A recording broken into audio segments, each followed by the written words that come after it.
Hello, ladies and gentlemen. Welcome to the Weebo Jones Show. Show where everything's made up, points don't matter, and I can't find my goddamn headphones. Where did I put those bastards? Should just start out with saying, welcome to the professionals, everybody. I'm your host, Weebo Jones, and tonight my co-host is going to be late, etc., etc. I'm going to go find my headphones. I'll be right back. Where, oh, where did my headphones go? Oh, where baby, I have found them over in the living room. And that is where they have been. Okay, so those are obviously going to be for when it is that Holly gets here, but for the time being, it's just me, your boy Weebo, and my nice bowler hat, which obviously I only just recently learned how to pronounce. Should probably close the door too. Mwah. You noisy boy. He's watching Grimm today. We were just watching The Mentalist, and I just about fell asleep, honestly, while we were watching The Mentalist, which has been happening more and more recently. It was our... I made dinner. I made really good dinner. It was pork chops, honey sauteed carrots with some rice, over top some white rice. And the pork chops had this lovely soy glaze mixed with some cherry. It's not paste, but like some cherry jelly. It was very good. It was very, very good, actually, I will say. And then to garnish it, we put some mint leaves over top and then had some radishes for some crunch. It was delectable, I have to say. Didn't think that I could make such great pork chops, but there we are. I have, and they were delicious. And so I'm going to definitely keep that recipe on my back burner, just so I have it. Holy shit. Okay, so tonight's wine is a bold and spicy blend of, well, not blend, but it's a Cabernet Sauvignon, a 2017 vintage, by the name of Le Petit Paysan. Paysan. It's not a slur.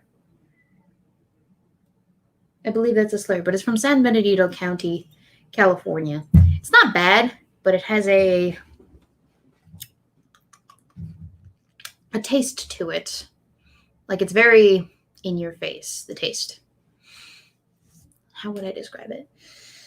Smells certainly fruity, bold and spicy, I guess. That at least what the pairing key is. See, me and our boyfriend, we get these, we get the food from Blue Apron, although we've been kind of tapering that off now because I've been making more home-cooked meals that haven't been pre-prepared. But we get the food, and it comes with a wine pairing, and I get the wine for myself because I'm the only wine mom in this relationship. Not that I'm an actual mom, but let's be honest, I'm basically a wine mom at this point. 2 cats, and I make a house. Anyway, but the pairing key that it comes with, essentially, it tells you with what to drink it with. Now, I am technically drinking a wine that didn't go with the dinner that we got because I finished the other bottle because it was halfway done. But this is another bottle that I had open that I hadn't finished, and this one was for a different meal that I'd had earlier this week. I believe it was for the steak, but it was the bold and spicy one. So it definitely tastes bold, and it definitely tastes a little bit spicy. Regarding the tasting notes, it has hints of blackberry, dark cherry, leather, and sandalwood, which is, I assume, the type of wood that the wine fermented, the type of wood barrel that the wine fermented in. Right-wing BDSM guy. Soy? Yes, actually. It's interesting. Well, not that one. Soy? Yes, that one. It's very interesting. The perceptions that people have about soy nowadays are vehemently opposed, and that is partially due to the marketing surrounding soy in itself. The other part of that has to do with, I would say, not that I've done an extensive amount of research into the discourse regarding soy, but the two main things that I see, the two main contenders that I see, are the perception around soy regarding its contribution to lessening testosterone in gentlemen. And the other thing that I recall seeing it be a contributing factor to is obviously with the decimation of wildlife habitats in certain parts of the world, specifically the rainforest, in pursuit of filling that need that first world countries have in consuming soy products. So with the growing rise of like the paleo diet and the anti-gluten diet and the keto diet and vegan diets and vegetarian diets, all of these kind of diets, they make room for alternatives in the diets. So instead of meat products, they substitute a lot of soy or quinoa, or take your pick, whatever kind of substitute that you want to. And my understanding is that a lot of these wildlife habitats, these rainforests in particular, they get steamrolled essentially as and replaced with crop fields.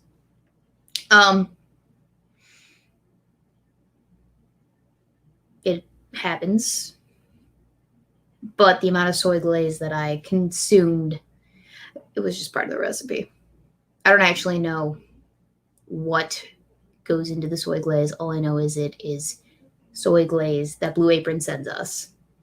Anyway, I'm not by any means trying to be activisty about it. I don't really give a shit. I'm just making a point of, this is the discourse. Let me lay it out for you. This is why it's a whole ass thing. Okay, so regarding the actual soy argument on the other side of things, not the activist side of things, but like the discourse regarding anti-soyness when it pertains to testosterone levels,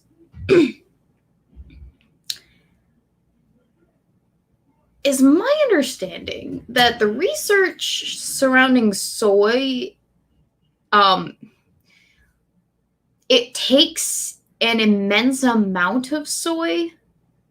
From what I've read, it takes an immense amount of soy to actually adjust your testosterone level. So, like, maybe the small amount of soy glaze that I put into the food as a glaze doesn't really have that much of an effect. But certainly, like, if you're eating it by the pound, you're vegetarian, that's all you're substituting your protein for, then yeah, definitely that's going to fuck you up.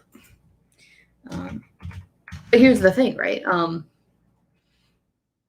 Anything in high density that you're ingesting into your body, it's going to have an effect on your chemical composition, hormone distribution. I mean, the fact that, okay, here's the thing, right? I went to go see a nutritionist and they did blood work. And part of that blood work included adrenal levels for certain hormones, one of which is cortisol. That is the stress hormone, for those of you who are familiar with it. My stress hormones are obviously highly out of whack, to such a degree that I have been advised to, for the time being at the very least, refrain from high-intensity workouts so as to lessen the amount of stress in my life, and not fast in the mornings, which I had been doing up until, like, say, 11:30, with only coffee to give me sustenance throughout the day until that point.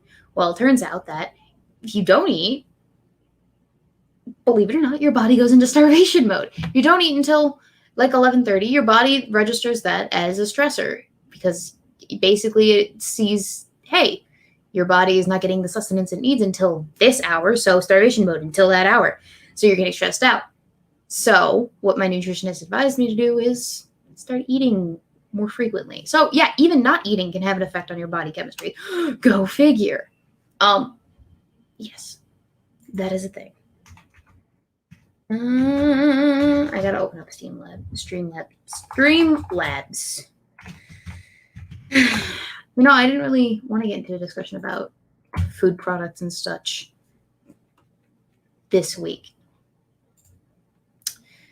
because we did talk an awful lot about wine last week, didn't we? Yes, we did. But part of the core, we have to embrace the alcoholism before we can get on to the rest of the subjects that I have planned, which I actually did. I brought material to the beginning of this show because I knew that Polly was going to be a little bit late, so I decided, hey, what the heck, let's delve into some interesting tidbits and such.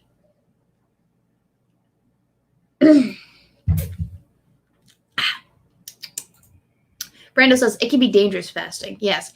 Well, yes, it depends. If you're fasting too long and you're fasting for too long and you are expelling more energy than you're intaking, definitely can have very adverse health side effects. But yes, your body is essentially entering into starvation mode. And then when you actually go off fasting and you start ingesting more things, your body clings to whatever kind of nutrients it can, and it does not let go of that. So that's why oftentimes people who go on fasts and then come off those fasts, they rubber band hysterically if they've been trying to lose weight. And that's because your body's trying to hold on to food. So if you go from a fast to eating a whole bunch of food, you're going to gain all that back. Lickety split. Before we continue on, thank you to the next 6 minutes who donated to say, we'll likely be streaming with Jack Gunsky when the stream is live, so I'll leave a great big fist bump here beforehand. And thanks for being awesome and supportive. You rock, waves, and if anyone isn't subbed to you yet, they ought to be ashamed. Sub now, y'all. Yeah, definitely, you guys go check out the next 6 minutes on YouTube. He's my oldest YouTube friend. He's on Twitter as well. Show him some love. I don't know if he's made it public, but he might need some love, and love as in like attaboy, we love you 6, some of that nonsense this week just to help him out. Let's do that. Let's all wish the next 6 minutes to have a better rest of his week, to hang in there. Anyway, I don't want to make this a whole depressing debacle. What was I going to say? Oh, okay. Side direction. We're 12 minutes in, and I have things that I want to dive into. Let me just pull that up. I have a few things that I wanted to talk about because your girl came prepared this week. No, not that one. Yeah, my organization skills have gone to shit. Yes, they have. Okay, so should we do pride shenanigans in the media this week? Should we do North Korea at it again?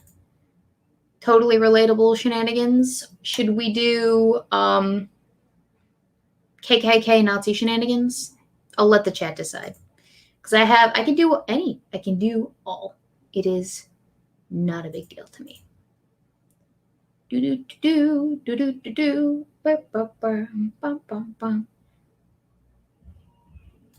Oh, okay. Let me just get them all prepared. We can do all of it. I don't mind. But I'd like to do something. Okay, so KKK Princess Kim Jong-un at it again, or pride shenanigans? I can still hear El Boyfriendo in the background there.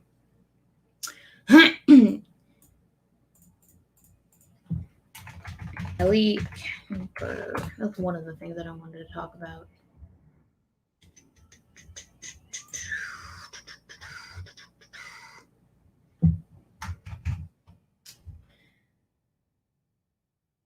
Pride nonsense. Okay, let's do that. That means I need to put my headphones in. $1? There was a $1?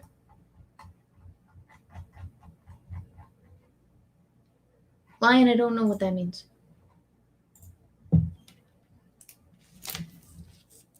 I don't know what does that mean? Was there a donation and I just didn't catch it? Usually these bad boys come up. I don't understand. Am I missing something? Okay, no, I'm not. I don't get it. Anyway, okay. So, let's see if I can do this without technical difficulties tonight. Not that one. That one. Okay. So, wait, did I share audio? No, I'm not going to have I'm going to have technical difficulties. Got it. Okay. So, Pride. This is the caption that was associated with this video, and I would love to hear thoughts on it. Watch LGBTQZXYZ pimping 6th grade teacher in Springfield, Minnesota? MO. What state is MO? I have no idea. Springfield MO middle school? No, I have no idea. Bullies boy who asked why straight kids weren't allowed to have her unicorn cupcakes. Teacher screams that student is an ignorant, straight jerk, weasel, dip, and butthead. Such a lovely woman, as you can probably tell. Or Irish people. Or ignorant people. All right, hang on. Let's take it. But just because I support another thing doesn't mean I don't support straight people too. Just because I'm Mexican doesn't mean I don't also support black people. Or Irish people. Or ignorant people. Never said it was like that. Okay. Just said gay. No word. Would you like a special unicorn cupcake for being straight jerk? Yes. All right, come here. Get a straight jerk cupcake. For being a pill. I'm just trying to be annoying. You are annoying. You were very successful. Congratulations. Thanks. What a dip. All right. What? A dip. Like a dipstick, a butthead, a weasel. A weasel. Pain in my butt. This summer is LGBTQ month, and I'm not going to see you, so I'm going to give you something. Thank you. You're welcome. Thank you. You're welcome. Everybody's welcome to a unicorn cupcake. Everyone's welcome to a unicorn cupcake now. Now that we've had an There's issue. enough for the people that wanted them. Okay, so I guess the issue here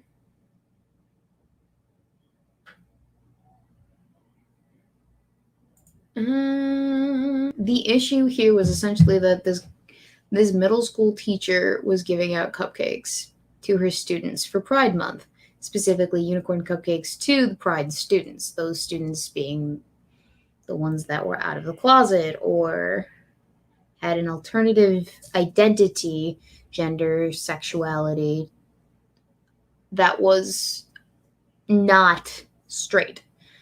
And the student inquired as to why he doesn't get one being straight. And this was the conniption that ensued. Now, this is basically on par with that of a Twitter rant, but the fact that it's a middle school teacher having this interaction with a student, with other students in the room, while presumably knowing that she's on camera, it's kind of jarring. Like it makes you sad, the state of our education being this. I don't know. It just irks me greatly. Because if a teacher had ever really thrown down against me in school, I don't know how I would have handled it, but it would have been intimidating, certainly, to have someone who is essentially in charge of your entire future talk to you in such a way that sounds like this. Like, it's demeaning. It's disrespectful. It's childish and immature and not something that you would expect from a middle school teacher. But of course, we're in the current year, and talking smack about people is people who are at the bottom of the progressive stack. It's done. It is kind of the thing to do. And it makes me it's the greatest irony of making the world as progressive as it is that we've kind of taken the goalpost and flipped it around to the other side of the stadium. And what I mean by that is this is the kind of rhetoric that I would expect to hear from a teacher maybe back in like the 1800s towards a student that they didn't approve of, that, you know, maybe was less desirable to the current day's standards.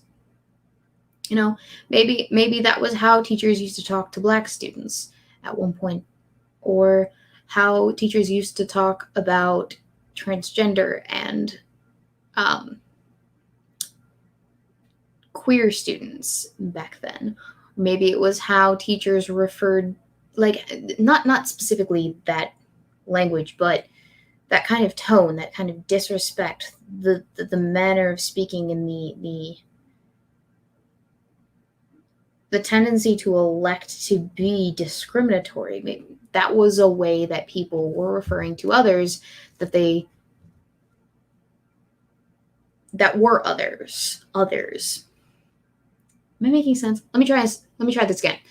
The way that I hear people speaking about the bottom of the progressive stack nowadays is how I would have probably likened the way that they would have spoke about people who are now currently at the top of the progressive stack way back when. Now, I didn't grow up in 1920s America.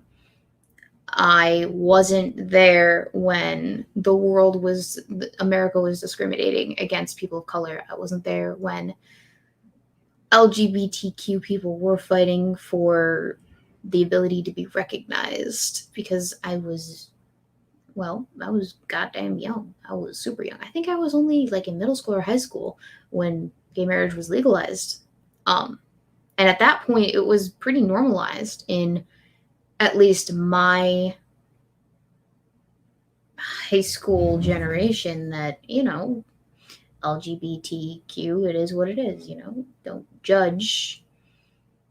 The lessons that I learned as a kid kind of carried on with me that, oh, follow the golden rule, treat people the way that you want to be treated. That includes people of color. That includes people who identify alternatively sexually or gender-wise. That includes people of all ethnicities, you know. Don't be exclusionary just to be a dick.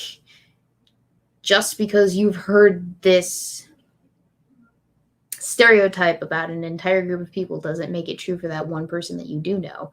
And I certainly know enough people of different stereotypes to understand that those are not the case. And that, my own experience, colored the way that I went forward in life with how I understood things. And then to see this happening now, it's discouraging. Because for a hot second there, I thought that we were on the right track. At least that was the perception that I had before I got into all this internet shenanigans. I thought, hey, we're all treating people just the way that we would want to be treated. At least in my small corner of the world. For a hot second there, we were where we were supposed to be. And then at some point, the script got flipped to a point where it's the exact opposite of the way that it once was. But it's just the same. I don't know if I'm making sense. Chad, am I making sense? Am I actually being, like, eloquent in the statements that I'm making? The Assassins of the Grey says, if people get along, then political hacktivists are out of a job. Well, yes, okay. I understand that the point of activism is such that you want to make a change, and therefore people who make their entire lives out of being activists, once they've achieved their goal, it's kind of like, well, what next? What am I supposed to do now? Your entire life has been dedicated to achieving this one simple thing. Now what? Well, you could, understand that this specific location has achieved what it is that you wanted to achieve. Now you can move on to the next location, right? LGBT activists have achieved marriage rights in the United States for all of us. We don't throw gays off of buildings. We accept that. But there are countries out there where that is not the case. There are countries out there where that is not the case. But it's not, well, I don't even need proof of this, but I would venture to guess that it's not just the gays that they throw off buildings in those countries. It's also the people that support the gays that they might throw off buildings in those places as well. And so that's a very scary thought. It's very easy for someone born in my generation or just before my generation to be like, oh, we support the gays at this point. Because the only backlash that you get is if you actually don't support the gays nowadays in this country. Unless you are in the middle of bumfuck nowhere, Alabama, and it is a going nowhere kind of county. You live, you die, you breathe that specific town, and it's a very small town way of thinking. Those places, yeah, maybe venture there. It's a little bit harder to get the activism established in those areas, but it's not impossible. But most of the country is on your side now. Your job is done. Your job has been done. It was relatively, I don't want to say easy, but it was a lot further along than it is in other certain places of the world, like certain Islamic countries that I shall not mention.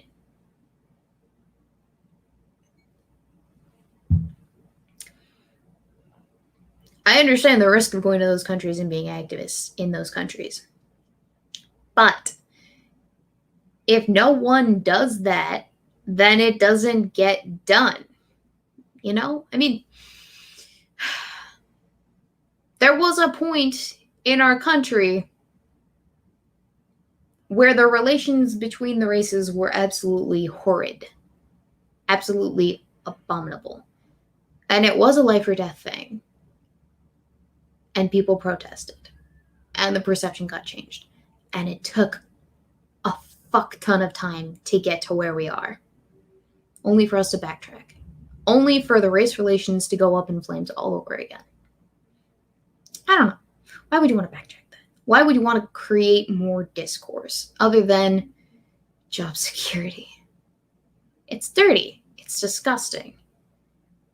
But then, what else are you going to do, people? Anyway, that's my high horse for the evening. I have more things to discuss. Okay, so we have Kim Jong-un at it again with a perception that, not a perception, but with an opinion that I can kind of see some merit in. Nah, I say that with jest. Or we could talk about KKK Princess. Chat. Which one? I'll let you guys decide again.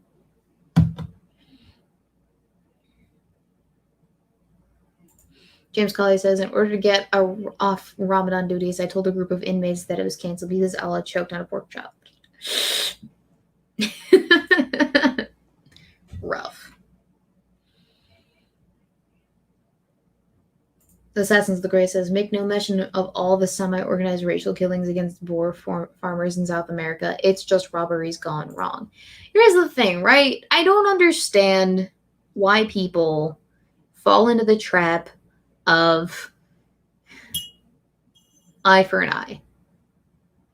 Like, I get the appeal of it, but you know what's going to happen. Human psychology regarding vengeance is very, very well understood. Even if you never went to college, you understand that if you if you do something horrible to somebody, sooner or later they're going to want to do something horrible back to you.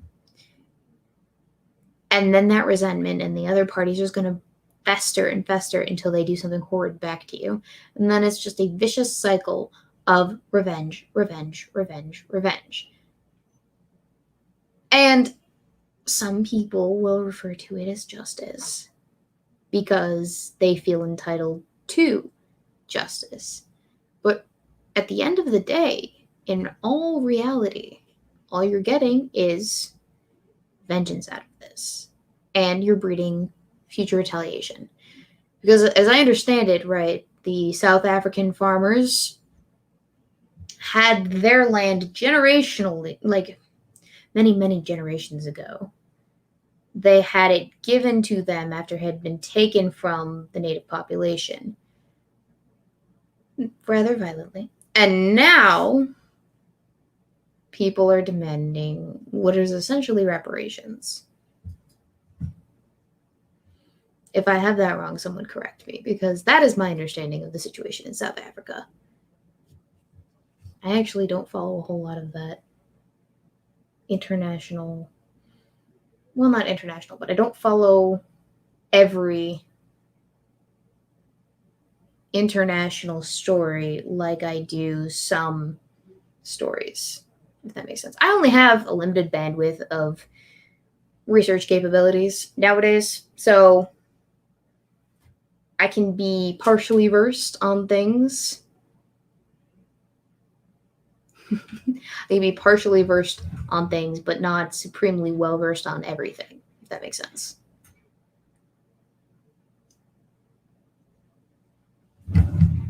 Green Gut said, I started my cocktail hour before being in the UK.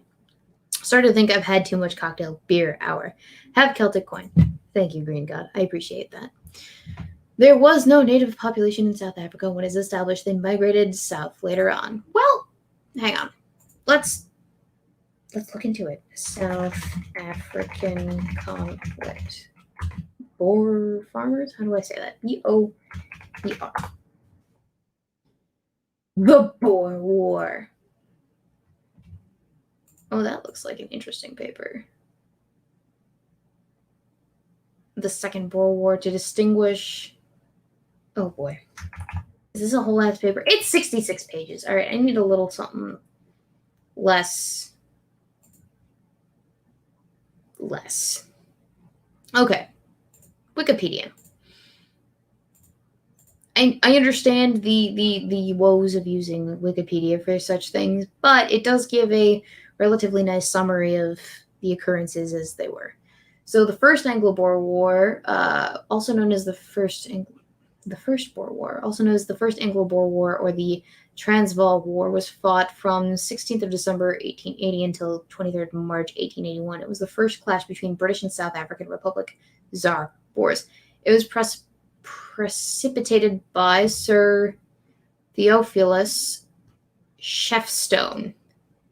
I think I said that right. And who annexed the South African Republic, Transvaal Republic, for the British in 1877. The British consolidated their power over most of the colonies of South Africa in 1879 after the Anglo-Zulu War and attempted to impose an unpopular system of confederation on the region. The Boers protested, and in December of 1880 they revolted. The battles of Bronkhorst Spruit, I tried, Langnek Schoenshogote. Okay, hang on. I'm going to say that one. I'm going to get it right. Schoenshogote and Majuba Hill proved disastrous for the British, where they found themselves outmaneuvered and outperformed by the highly mobile and skilled Boer marksmen. Hang on. The South African Republic, or SARS. I just want to make sure that I know what it is that I'm referring to when I say Boers. Refer to the descendants of the Proto-African speaking free burghers of the Eastern Cape frontier in South Africa during the 18th and much of the 19th century. From 1652 to 1795, the Dutch East India Company controlled this area. Oh, don't we love the Dutch East India Company? But the United Kingdom incorporated it into the British Empire in 1806. The name of the group is derived from the Dutch and Afrikaans word for farmer, yokel, or peasant, from whence the former word Boer originated as an anglicization. Mother of pearl. I am trying very hard with the pronunciation. 66 pages, Weebo could do better, and cite sources too. Well, yes. Actually, it's funny that you say that. Sources. Did you know that, well, Wikipedia itself is probably not the best source for most things that pertain to history. Of course, I don't have a lot of upfront. Well, it can be. It can be a fantastic source for sources, is what I'm trying to get at here. So if you actually go to a Wikipedia article, a lot of the things that they do use as sources. So let me see. There are no sources here. Where? Okay, let's just go to the bottom. Let's just go to the bottom where all of the sources are listed. So usually I would just use a little footnote thingies. But essentially all of these bad boys right here, they're really good to use to look for further details about information. Because let's be honest, Wikipedia is just a Cliff Notes version of actual analyses and historical records and primary sources or secondary sources even of things that happened. So it's good to kind of get a SparkNotes version of events, usually. It can be edited. It does have the ability to have certain perceptions and wiggle room that may not be on par with what is reality. But then again, even primary sources have that ability. Because let's be honest, the primary source is written by someone, and they have the capacity to be an unreliable narrator. So even if you get a primary source, that source can still be compromised based off of a whole hodgepodge of different factors. People lie, believe it or not. And they can lie for whatever reason throughout history. Like, that's not a new concept. The concept of journalists lack integrity or people reporting on history don't actually do it accurately, that's not a new concept. It's just very easy to suss out nowadays because the internet is forever. We have archives of everything. And so it's very easy to fact check people, but not so easy to do with history, which is a big point of contention, which is why history is such a contentious field, all facets of history.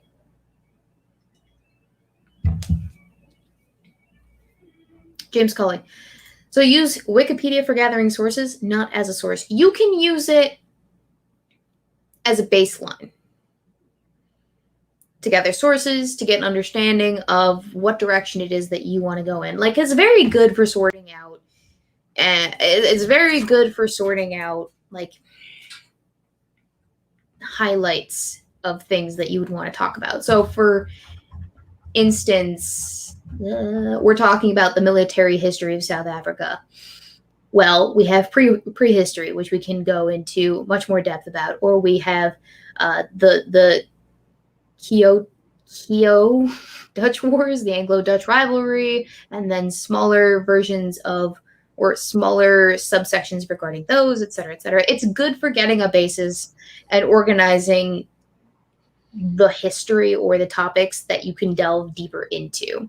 And then for gathering maybe some sources that are good for that. But those sources also have some sources that might be good to look into as well. And if it's a good academic paper, it's going to have plenty of resources that it sources its own information from, ideally, that you can then look into yourself. So it's all a giant web of sources.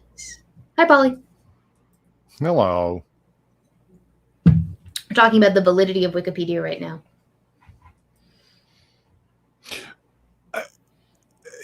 Yeah. It's funny. I read a couple of Wikipedia articles that were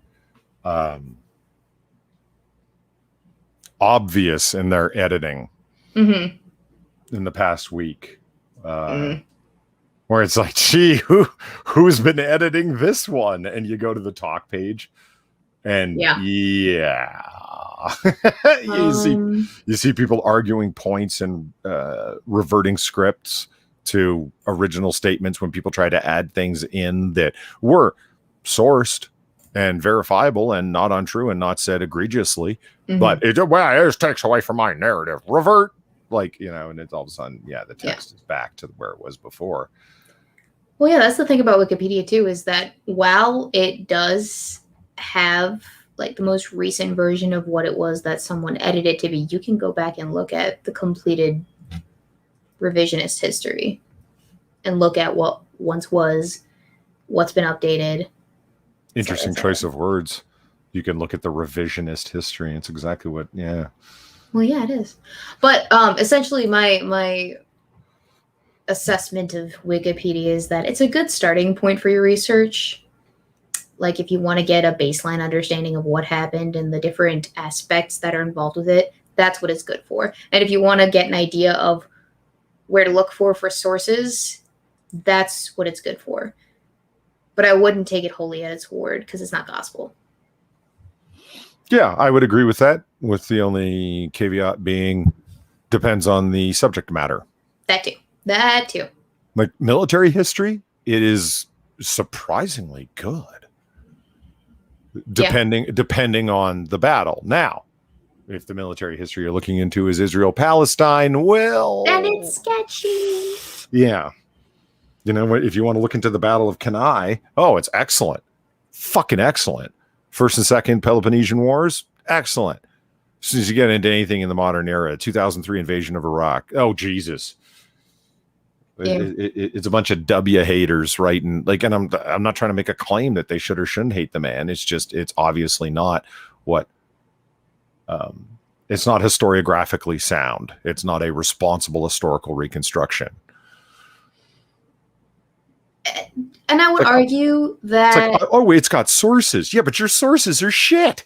Well, that you run the risk of having that as well. You can craft an entire paper from bunk sources, no problem. It takes a person of I guess not skill, but it takes some dedication to look into a thing to suss out if it's legitimate and if the sources are legitimate as well. True. Yeah. Getting a sense of things takes time. Now, we're on the internet and that doesn't work. What you do is furiously type in, see what dictionary.com says, yell it into a microphone. I'm right. Remember, hit like and subscribe. Yes, exactly. But, okay, so the concept of sources is also a tricky one too, right? Because no matter where you're getting your sources from, you always run the risk of that person's personal biases, the tendency for them to maybe lie, or depending on the kind of article that you're reading, maybe they had some sort of agenda and they finessed some of the verbiage to get you to have a certain opinion, etc., etc. All manner of writing is, in some way, I would argue, propaganda or a manipulation of some sort. Whether it's good or bad is entirely up to the reader, but it is a way of convincing you of a thing that this other person believes. And even if it's a primary source, you have the capacity, that person has the capacity to lie to another person. So everything that anyone ever says, you always have to take with a grain of salt and be like, okay, so what is my threshold for believing somebody on this thing? And that's like a personal understanding that you as a person have to come to grips with, that everything with a grain of salt. Yeah. Yeah, but that's hard. That's my black pilled opinion for the week. Don't believe anything you hear or read. Do you think I'm taking any advice from somebody who's clearly a practitioner of ultraviolence? Is it the hat? It is the hat. You don't like my bowler hat? No, you just look like you're doing Clockwork Orange cosplay. No. Have you ever seen Clockwork Orange? This was a gift from my grandmother, and I haven't actually. I have it, but I haven't seen it, Yeah, I'm probably going to piss some people off, but I was like, eh. Like, part of the dialogue was interesting in terms of the speech patterns, where main character's internal monologue was interesting just because of the language being used. But it's like, ooh, 1970s, early 80s shock fest. Yay. I still haven't seen it. I don't know if I really want to see it. I have like a collection of Stanley Kubrick works somewhere lying around that I haven't found yet. Talk about overrated. But I don't know. I've heard things about it, and it's not at the top of my to-do list right now. Excuses, etc., etc. No, I don't like Kubrick myself. I'm a Scorsese man. Well, that's not why I'm hesitant. It's just I have more important things to do with my life. Like talk with you, Polly. Aww. I know. Young cute. Thank you to Serpent21 for the donation. Nice hat. Please take care of yourself. I heard you stressed yourself out. I did actually. I'm gonna address it real lickety split because I did make a post about it on Twitter. Okay. But earlier today I made a post. Essentially it was, here it is. Let me share it. All right. I'm not in a super happy mood right now about this. But I said, quote, I have special needs. You don't understand. And then underneath it was the explanation for this quote. The mantra of my mother for the past 23 years on why she can't just be a decent fucking human being and adequate mother to her 3 children. So I have a little bit of baggage there. Whoa. As you can tell.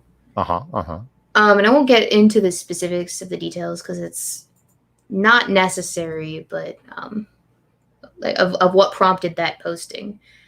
But I told my mother this morning, as a result of all the shenanigans, that I needed some space from her. Really? And that I didn't want her to contact me for the next couple of weeks until I reached out to her. Just because, well, I need to de-stress, obviously. And she's one of my biggest personal life stressors. So I basically put my mom on a no-contact list for... Well, actually, at this point, it's at 2 months because more happened after the fact. But that was one of the things that she said to me after I went on to explain all of the things that I had taken issue with that resulted in this decision. She point blank told me, I have special needs, Weebo, you don't understand. And that was her whole write-off statement for all of my contentions that I had taken with her. Because that's essentially what it all boiled down to is, you're a shit mom and a shit human being, and I'm calling you out for it, and I just need a break from you. So that's what I did. And that's, that's not an easy thing to do to your own mother. And granted, it's not the first time that I've put her on a Weebo diet, essentially. But I thought you were going to say put her on blast. Sounds like what you did. Well, I did put her on blast, but that's not the first time that I've put her on a Weebo diet either. That I've point blank told her that she fucked up. It's just El Boyfriendo, I came home yesterday after the incident, and I was telling El Boyfriendo about it, and he goes, you know what, I think you shouldn't see your mother for a couple of weeks. Like, I don't think you should reach out to her. I think you should just kind of not with her for the time being, because every time you do, it fucks you up. And he's right. She does have that effect on me. And it's not for anything that she personally really does to me, but it's the way that I see that she interacts with my sister. Anyway, so I made that post, and it brought on some very strong emotions that I have. Well, not the post itself, but I was in some very strong, heated emotions earlier today. And apparently I'm not the only one that feels this way about those with special needs and the way that they have a tendency to own that identity, become that identity, and take advantage of that identity. And my mother is no stranger to this kind of behavior either. It's just she fully embraces it. But yeah, apparently this isn't a foreign concept to a lot of people. The idea of I'm special needs, you don't understand. But the thing that so it was initially going to be like a 3-week period of time that I was going to put her on a Weebo diet. But it's at 2 months now because she pulled this lovely little tidbit out of her ass. She said, one last thing before we stop speaking for a while. You are being the judge and jury. You have no authority to do this to someone in life until you have walked in their shoes or rolled in their chair, in my case. And so I extended it to a month and a half at that point. And then she came back with this and said, I see you have adopted executioner too. You are no more worthy than I am, no more worthy. So then I said 2 months. So that's the last thing that she and I said to each other until I got a text message from my bank with a money request from my mother for $50. And the $50 was to reimburse her for something from the incident. Anyway, I'm just like, my mother is a piece of work, isn't she? That's pretty intense. The idea of not being able to judge until you've stepped into someone else's shoes and seen where they've been. That's not necessarily what I'm doing.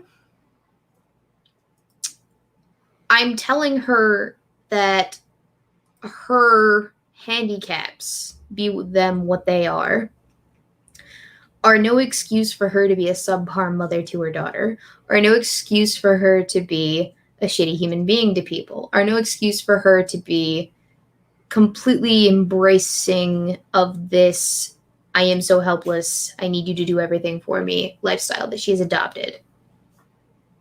Daniel Fulman asks, can your mom watch your streams? Yeah, she does. Or she has in the past.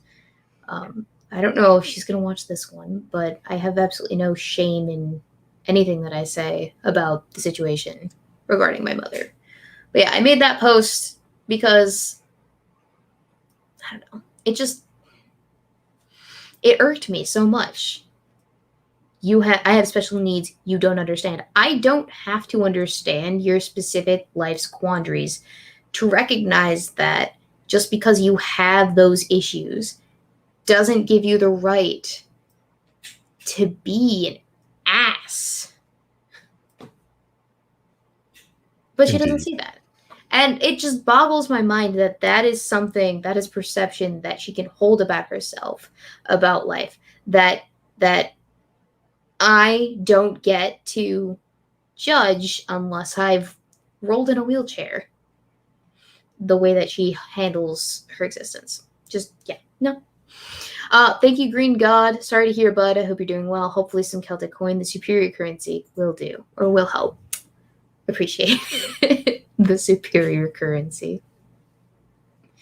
But yeah, that's where I'm at right now, Polly. So, a little bit on the fritz. Luckily, I have articles to distract us from the stress in my life. From the stuff and things? Mm-hmm. Do you want to hear about K-pop? No. No, you don't want to hear about K-pop. All right, let's hear about your fanboying from yesterday. Woohoo! You want to talk about that? For those of you who don't know, I am a big fan of the works of one Bret Easton Ellis. What? I know. You, Polly, I would never.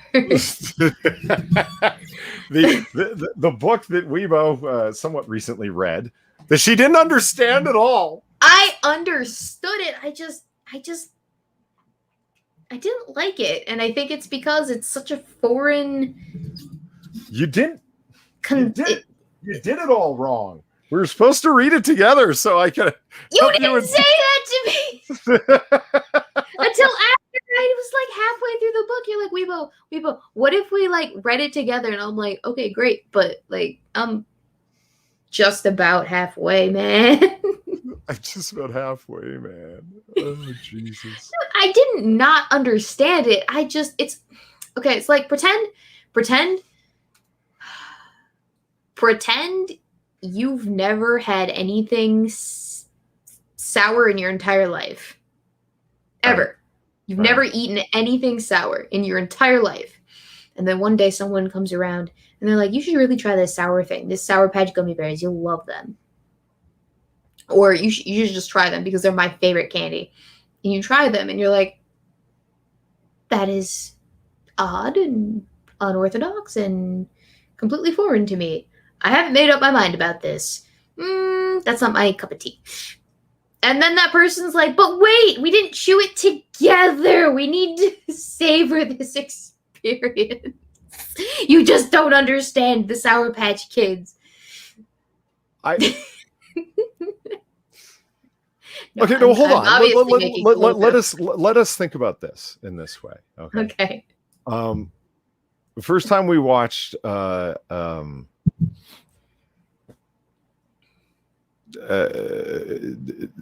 Arrogance and Bigotry. What's it called? Pride and Prejudice. Pride and Prejudice. The first time, you mean the only time. If it were up to me, we'd probably watch it more times than that. But no, I'm saying it's the first time I had ever seen it. I had heard of it for a long time. I was the one who requested that, what do you consider high-flown cinematic romance? And that's what you named as the thing. And I am some damn thankful that you were there, because you remember how many pauses there were? I'm like, no, wait a minute. Who's this guy? Yeah. What's he doing? Yeah. And you were like, okay, look, see, this guy is supposed to be the dude that is like blah, blah, blah, blah, blah. And I'm like, oh, okay. Like, do you understand what I'm saying? Like you're saying like, I probably would have enjoyed it more if I had had you there along with me for the experience to inquire with questions about or conundrums. I very much think so. Yes. You're probably right. I think some books that I've read in my lifetime, I probably never would have touched with a 10-foot pole.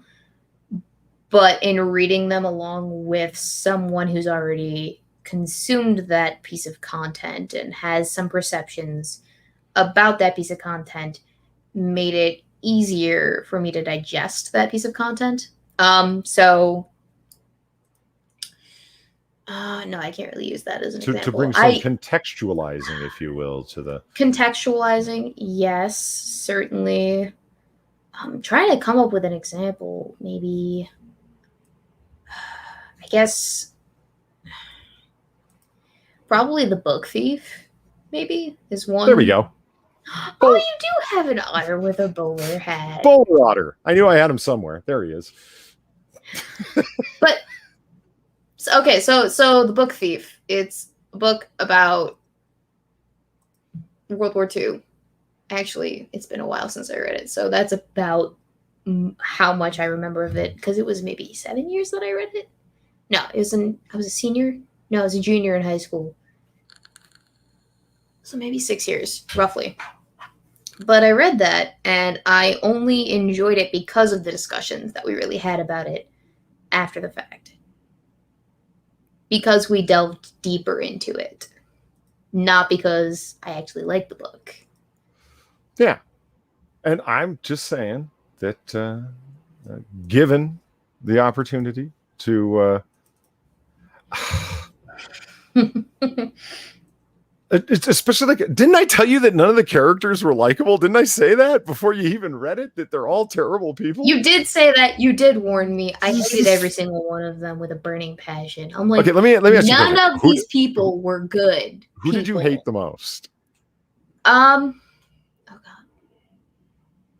So Putting me on the spot here because I Lauren. know. Yeah, there's Lauren the girl, and then there were the two guys, one of which was gay. But honestly, I couldn't tell the difference between the guys for the most part.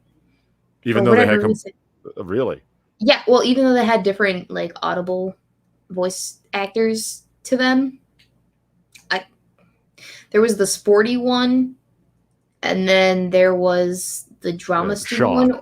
Okay, yeah. Sean, and then Paul. Okay. And Paul was the obviously gay, like the admittedly gay one, and Sean was the possibly gay, but there's no way to know. Okay, so which one was the one that got Lauren pregnant? Sean. Was that also Sean? Okay. I have to say it's probably a toss-up between Sean and Paul. Did you find it interesting that Sean was not pretending to be pretending to be just like a financial assistance student, and it turns out he's like extremely wealthy. He's Patrick Bateman's younger brother, that he's from the Bateman family. He's wealthy as hell. Yeah. Which also begs the question, I think you said this before to me, but I just want to double check. Are all of the books that Ellis writes interconnected, like every single one of them? Somewhat, but not by full intention, if that makes sense. Do you remember the one chapter that had the boy from California? They kept talking about Clay. He only had a single chapter. Yes. And Lauren kept referring to him as the boy from California. That's the main character, Clay, from Ellis's first novel, Lesson Zero.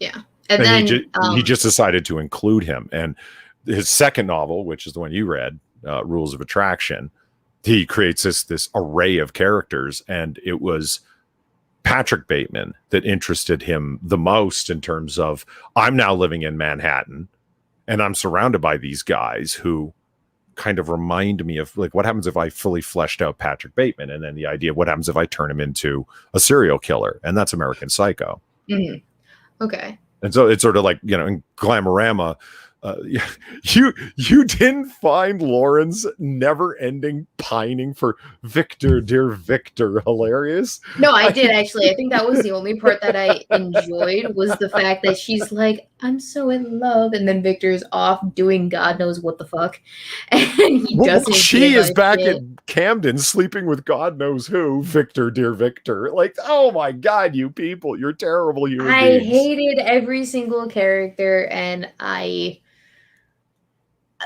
what about this book appeals to you, Polly? Because that, I think, is the most interesting thing, in my opinion. Why do you like this book so much? I love Ellis's black comedy. I call them social horror novels, as I've mentioned before. Mm-hmm. He creates these scenes where I would never want to be there. In the same sense that you would never want to be in the position of being chased by a slasher from a horror film or some supernatural creature from a horror film. But you watch it and you're very much entertained.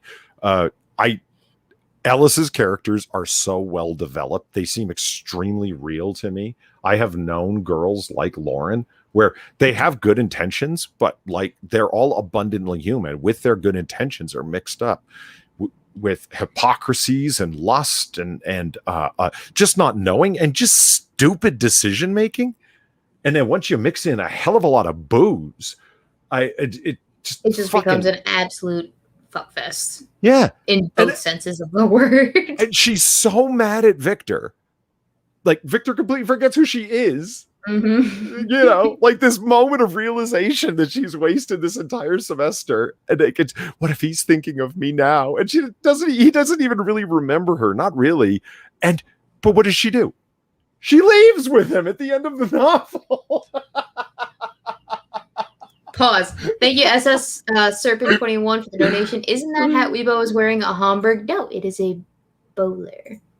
And I Yes, just it is. learned that It is how it's pronounced. It is bowler day today. We are It is bowler bowlered day today. Yes. So and then just before we continue on, the next 6 minutes donated to say, "Hey, nice hat. Much obliged, milady." No, I'm just kidding. Yeah, actually, Daniel Fullman's right. Bowler Otter looks like the guy from the 60s British TV show, The Avengers. Yeah, actually, with the suit and the bowler hat. Yeah, kind of. I need a cane. I dropped away his cigar and glass of whiskey. I should have thrown a cane in his hand. Should we make this a regular thing where we pick different hats? I'm down. Okay. Cocktail hour and hats. Cocktail hour and thematic hats. Well, because I have an extensive collection of hats, and so why not? I'm down. Okay, I can tell you this. Ellis, probably his most popular work is American Psycho, which was made into the movie which I haven't seen, Christian by the Bale. way. It's okay. It's okay. Almost all of his books have been made into movies, really? For better or worse. Like Lesson Zero it's also called Lesson Zero. Now, other than that, very little relation to the book. I'm not trying to say if you enjoyed the movie Lesson Zero, great, but you enjoyed a script that had like I don't understand why they paid Ellis, just because it was a bestseller. That's why, gotcha. that sort of thing. Ellis, Bret Easton Ellis, is a ship poster. He's got a very sardonic sense of humor. His Twitter feed is like legendarily bad until he ended up walking away from social media for a while because of the torch and pitchfork crew on Twitter that came after him for saying the wrong things and not thinking the right way.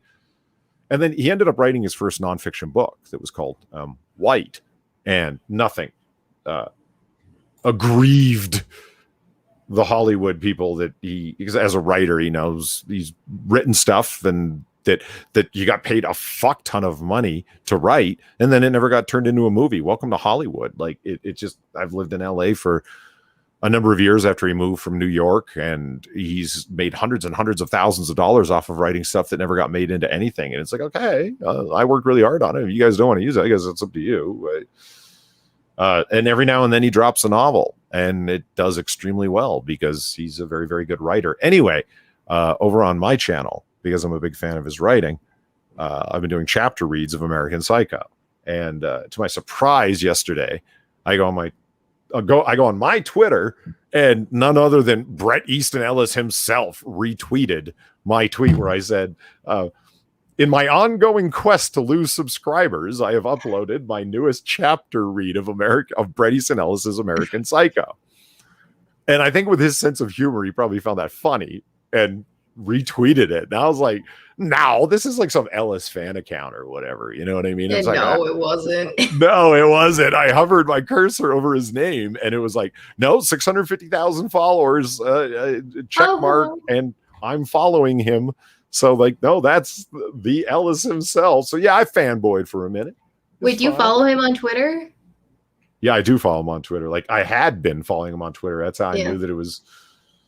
I mean, come talk to me when you get a follow back. I'm just kidding. When you get, yeah, I know, right? It's like, did he follow you though? That's what really counts. Like, yeah, it was the way that he talks about Twitter. Like, you should really take it only for what it's worth. Like, meaning like, oh, he retweeted me. Oh, that's kind of cool. Like some kind of contact with the guy himself, not contact, some sort of whatever the fuck you want to call it. It was just cool.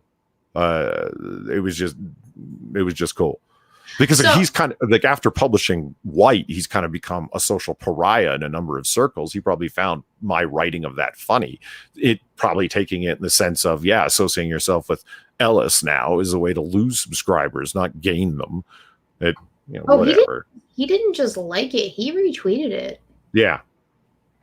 Yeah, he did. Oh, nice. Yeah, actually, it's funny that you mentioned that because actually, I've been seeing a lot of Bret Easton Ellis memes.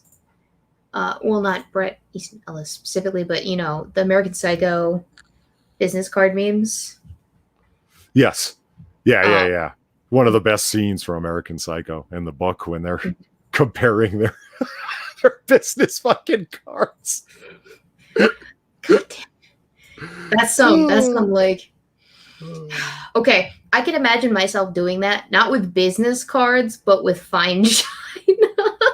Well, but see, that was in White, which, like I said, is the only nonfiction book so far. He's describing what Manhattan life was like in the mid '80s for him, and yeah, there he is. Channel 4 News. I don't know if it's the. So what you're saying is, lady, is interviewing him. Yeah. Would you like to watch this interview? Oh, I've seen it. Yeah. Oh, you've seen it? Okay, well, I haven't, so I'd like to watch it. But yeah, his new book, White, just came out. The preamble for this is the Channel 4 News is like, I guess, tagline for this is I'm not defined by my whiteness or my maleness. I'm a human being. American Psycho author Bret Easton Ellis, who has now written a nonfiction book called White, says we all bear our burdens when it comes to online abuse. I don't think that's happening. So, is misogyny and homophobia really the worst things out there? I mean, I really wonder sometimes. We make such a huge deal out of it. Keep in mind, Ellis himself is gay, so he's like, yeah. So it's like the worst of the worst that he doesn't hate Donald Trump with a raging passion, that he isn't woke as fuck. It's like, you're a gay, like he talks about that. It's like the amount of straight men that I have telling me that I'm thinking wrong as a gay man. And it's like, I mean, he was heterosexual, like he dated girls when he was a teenager, and then bisexual through college, and then ultimately decided, no, I think I just want to live as a gay man. I think that's who I really am. And then that's that. And and that's the worst of the worst, right? It's like our friend Eve, right? She gets, you're trans. That means you have to have these opinions, that kind of thing. It's fucking garbage. And he's not a conservative. He's just an independent thinker and a shit poster. And he didn't vote for Trump or Hillary. He didn't vote in that election because at the time he lived in foregone California, is what he called it. It's like the election was decided, so I didn't even fucking vote. He goes, personally, I didn't like either of them candidates. But that's not enough. You have to rip your face off in anger. Yeah. I wonder sometimes we make such a huge deal out of this. Everything's misogynist. Everything's racist. I've been called homophobic, and I'm gay. So it's like crazy out there now. It's so PC, so sensitive. Yeah, but would you feel that if you weren't both white and male? Nice. No, I think that's too easy. I'm still a person. Is it? I'm still a person. Yes, it is. You miserable moralizing bitch. Yes, it is. And I'm not. Paul, you want to make a response video? Is it that? Yes, it's fucking that easy. Yeah. You live in Britain, like, lady. Look at the demographic numbers in Britain. They're stronger, like in terms of whiteness, if you want to call it that, there than anything else. I'll tell you what I'll do. I'll record. I'll read the short excerpt that I recorded. It's only a couple minutes long, and this is the kind of shit that got him in so much trouble from White and moralizing busybodies like this bitch, Lobster Lady. She wants she's not a journalist. She's not an interviewer. She's a moralizing busybody who wants to get fame by ripping people apart, like she tried doing with Jordan Peterson. And how well did that work out for her? This is a short excerpt from White and look at just Ellis's writing as an example of why I like his writing. Number one, regardless of what he's talking about. And two, how awesome he is just for being an independent thinker. He says, because like this, quote, if you're a smart white person who happens to be so traumatized by something that you refer to yourself in conversation as a survivor victim, you should probably contact the National Center for Victims and ask them for help. If you're a Caucasian adult who can't read Shakespeare or Melville or Toni Morrison because it might trigger something harmful, and such text could damage your hope to define yourself through your victimization, then you need to see a doctor. Get into immersion therapy. Oh, we lost Weebo. Oh my God, we lost Weebo. Whatever are we going to do? Okay, we'll wait calmly. She might come back. You think she got in? There she is. I broke it. There she is. I'm Okay. back. So I will continue. Okay, I got sorry. worried. No, it's fine. I got worried. No, I had technical difficulties. Actually, I had a telehealth appointment a few days ago, yesterday morning, and my computer just completely restarted in the middle of that shit. So I have some technical shenanigans that I need to look at before I do anything else super strenuous for this bad boy. Apparently, it's been a stressful week for Weebo, technically. Okay, sorry. Continue. If you feel you're experiencing microaggressions when someone asks you where you are from, or can you help me with my math, or offers a God bless you after you sneeze, or a drunken guy tries to grope you at a Christmas party, or some douche purposefully brushes against you at a valet stand in order to cop a feel, or someone merely insulted you, or the candidate you voted for, God forbid, wasn't elected, or someone correctly identifies you by your gender, and you consider this a massive social diss, and it's triggering you, and you need a safe space, then you need to seek professional help. If you're afflicted by these traumas that occurred years ago, and that is still a part of you years later, then you probably are sick and in need of treatment. By victimizing oneself, it's like a drug. It feels so delicious. You get so much attention from people, and it does, in fact, end up defining you, making you feel alive and even important, while showing off your supposed wounds, no matter how minor, so people can lick them. Don't they taste good? Don't they taste good? Yeah, lick it, you. I mean, it goes on, but I mean, it's that kind of stuff that, like, whew. It's hard hitting.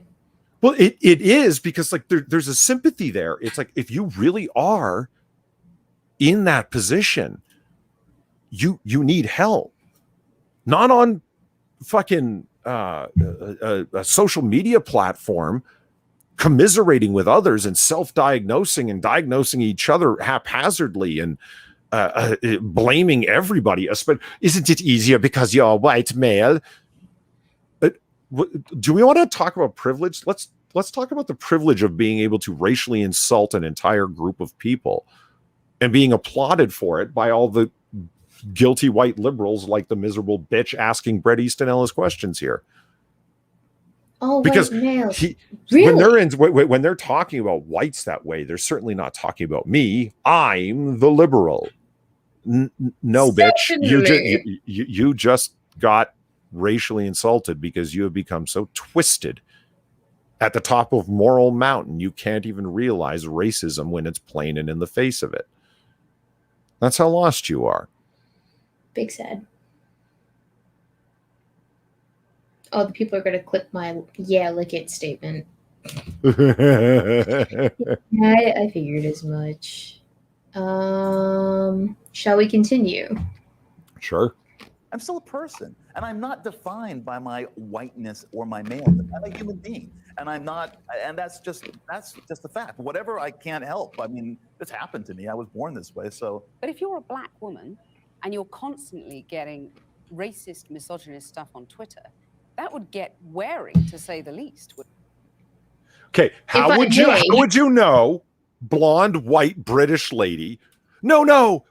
POC, black woman, oppressed person, I will speak on your behalf from the top of Moore Mountain and denounce all of fuck off. Hashtag not your shield, bitch. But also, if you are a black woman on Twitter getting all of this harassment from people on Twitter, you know what you can do? You can log off of Twitter indefinitely and not have to put up with that bullshit. Because notice how she actually has to put in the specific location of where this is all happening. She's not like, oh, if you're getting abuse in real life, etc. No, she specified Twitter because she knows for a fact the only time that level of abuse happens, that level of harassment, that barrage of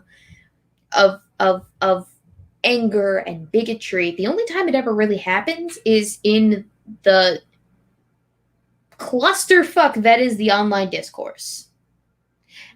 And everyone who engages on online discourse has I'm gonna centralize my face here so I can make this point all the more clear. Everyone who engages in online discourse in any level on any website has the ability at any point in time to pull the plug. They are not being forced, held at gunpoint to sit there at a computer and take that abuse. They can log off. Yeah. I mean, you know, one of the great problems as I see it is that Ellis does mention in his book, he's like, okay, here's a list of some of the things that I've been called. And he lists them off. Now, I would like you to continue to have a channel, Weebo, so I won't say them. Thank you. I appreciate that. Right. And for whatever little is worth, my channel is my baby. I've grown it. I hear you. Yeah. And the thing about people finding out that were fans of Ellis's material until they found out he was gay. And he's like, and it's like, well, that kind of ruins it that a immigrant is writing these books, doesn't it? Like, blah, blah. And he's like, yeah, whatever, man. And moved on. Like, if Twitter nor any sort of extreme cyber public space like that, it's going to be full of pricks and assholes. It will be. I don't, if you were on Twitter, like, shut up, lady.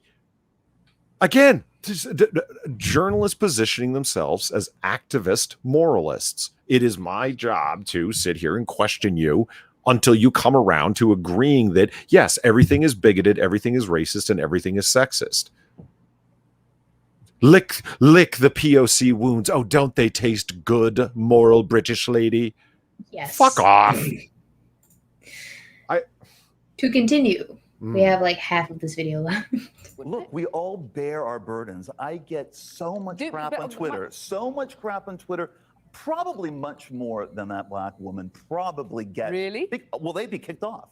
Those people would be kicked off. You can't really be that horrible. You can't be that racist on Twitter without people calling you out and having your things canceled and having your... Unless you're aiming it at white people. That's happening. That's not happening anymore. I think what I'm getting is actually, I get tons of crap thrown at me, and none of these people, ever get blocked. But to suggest that because I'm white and male that I have some kind of free pass on social media is not the case. It's actually the opposite. I don't get a free pass.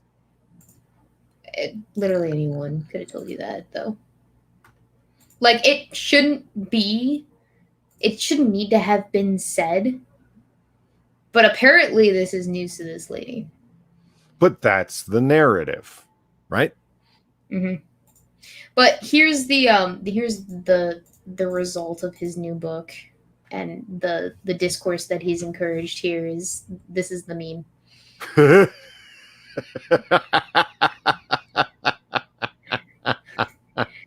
Retweet to drive Bret Easton Ellis insane. And he did it. He retweeted it.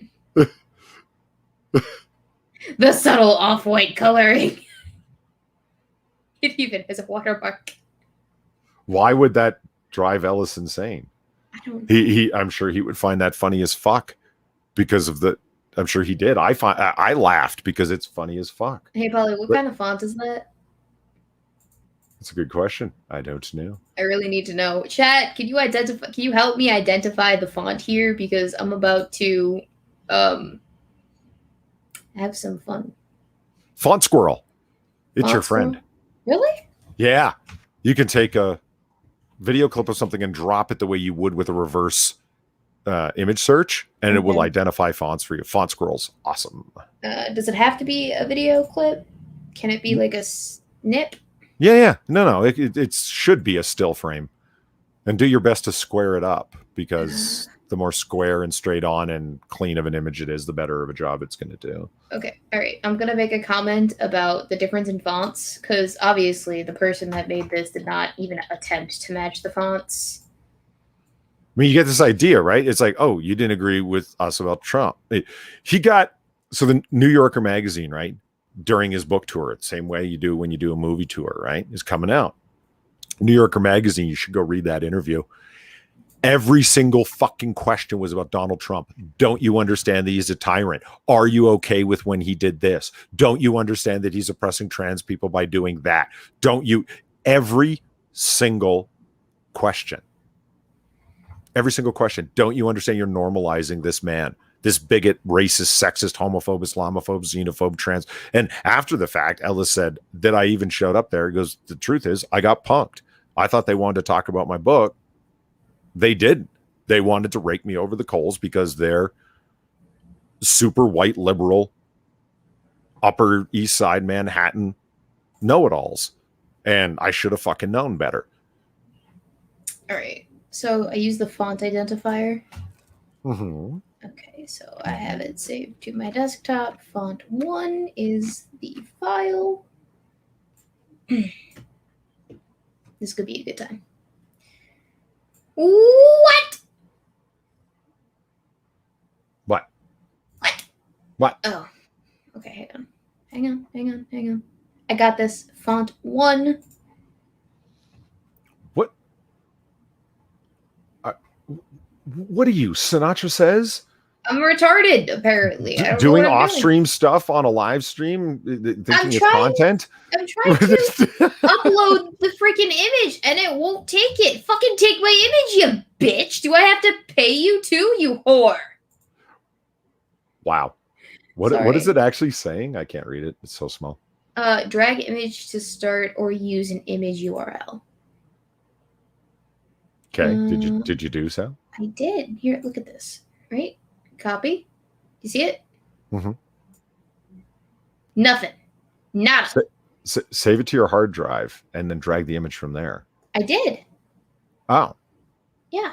All right. Hang on. Let me Are just. you running? What browser are you using? I'm using Google Chrome. Yeah. Well, okay. There's your first problem. Okay. All right. Give me 1 sec. I'll open up Microsoft Edge. Is that okay? Oh God, yeah! What a great second choice! Wow. Okay, I'll use Firefox. I don't even know if I have it downloaded. I do. We're okay. I'm not copy and pasting the image. I'm clicking and dragging it from my desktop to the not desktop. Because that's how that works. No, I don't want to use Firefox as my default browser. I'm not Polydub. I have a life. Let's go. Share screen. We're about to troll some poor sap. Let's get this out of the way so that you guys don't see all of my hardcore porn. I understand. It didn't work. Polly! It didn't work! Well, I've used it to great effect. I don't understand the problem. I must be retarded. What do you do that I don't do? Oh, we can't talk about that here. Okay, all right. Oh! Hang on. What if I double clicked instead of click and dragged? Nope, that didn't fucking work either. I've never had these issues. I'm confused. Okay, DM me the tweet. Okay, all right. Let a man handle it. Apparently, that's what needs to happen here because I, as a woman, cannot figure out how to do the thing. Identify font. Pat, I bet you didn't think that this was what we were going to do this fine evening, but here we are. Okay, let's try this other font generator because apparently Polly's is retarded. It's got a cute little squirrel. Yeah, well, the squirrel is an abomination. If the letters are too close, then use the mouse to draw lines to separate them. I think these are fine. Next step. Oh, hang on. Fuck you. Next step.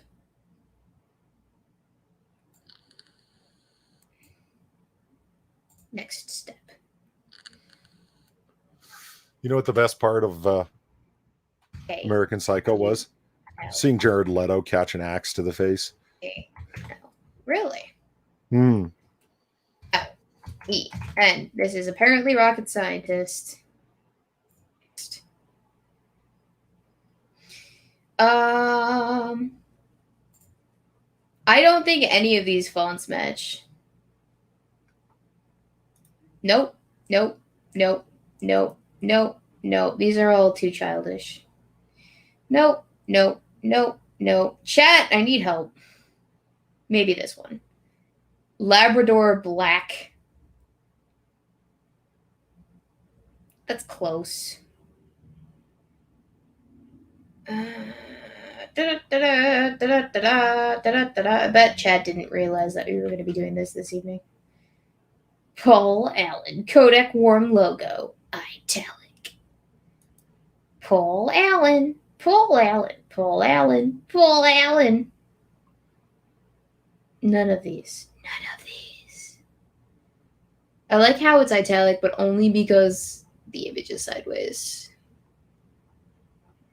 It's very important to me that we get this exactly right, because if it's not exactly right, then the joke falls flat completely, ladies and gentlemen. So we have to get this right. Otherwise, I will go insane. Do you understand me? Just a little bit. I'm only slightly. Solo Pro black. No, I don't think it's that one either. No. Chat, help. See, I mean, there's a perfect. So I went to this man's.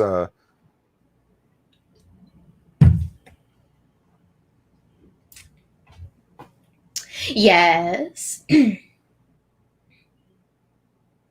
I went to this man's Twitter account that tweeted this out, and it, retweet this to drive him crazy. He's like an LGBTQ activist.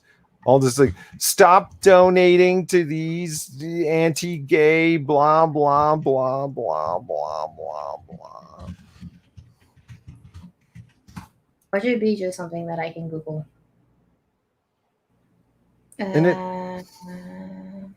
it's see what Ellis was talking about. Yeah. It's like somehow he has become identified as, oh, this is gonna drive him nuts. Actually, he thought it was hilarious and retweeted it. Oh, what the fuck, yo? You're supposed to get mad. American Psycho business card font. There's someone out there. Yeah, I found stranger fonts by searching that way. So yeah. Free business cards inspired by American Psycho.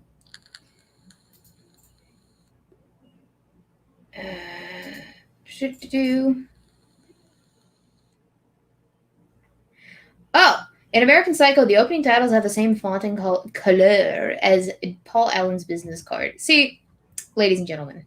You know what? Copperplate Gothic. Yeah, I was just about to say 6 has a really good point. It does look like copperplate. We should have been reading. Chat. Why don't we read that? Okay. All right. Cool. So now, not that. Now, what font is the users? Oh God, Weebo. Yeah. Can I help you? I thought you had articles to read. Is this really what you're going to do? Is this? Can I not? Do you not want me to troll this person? No. Come on. What, I have the... what's the troll going to be that he's Well, okay, so look at the rest of the comments. The subtle off-white coloring. It even has a watermark. I'm on the verge of a frenzy. It seems like everyone got the joke but him. He thought it was some like super harsh burn, and it's like, yeah, but it's not. So if you want to troll him, it would be like what? His own name working at Pearson Pierce, and he is the head of conservative donations and GOP organizer. No, I was gonna make a thing about the different fonts. It was gonna be funny. That Copperplate Gothic.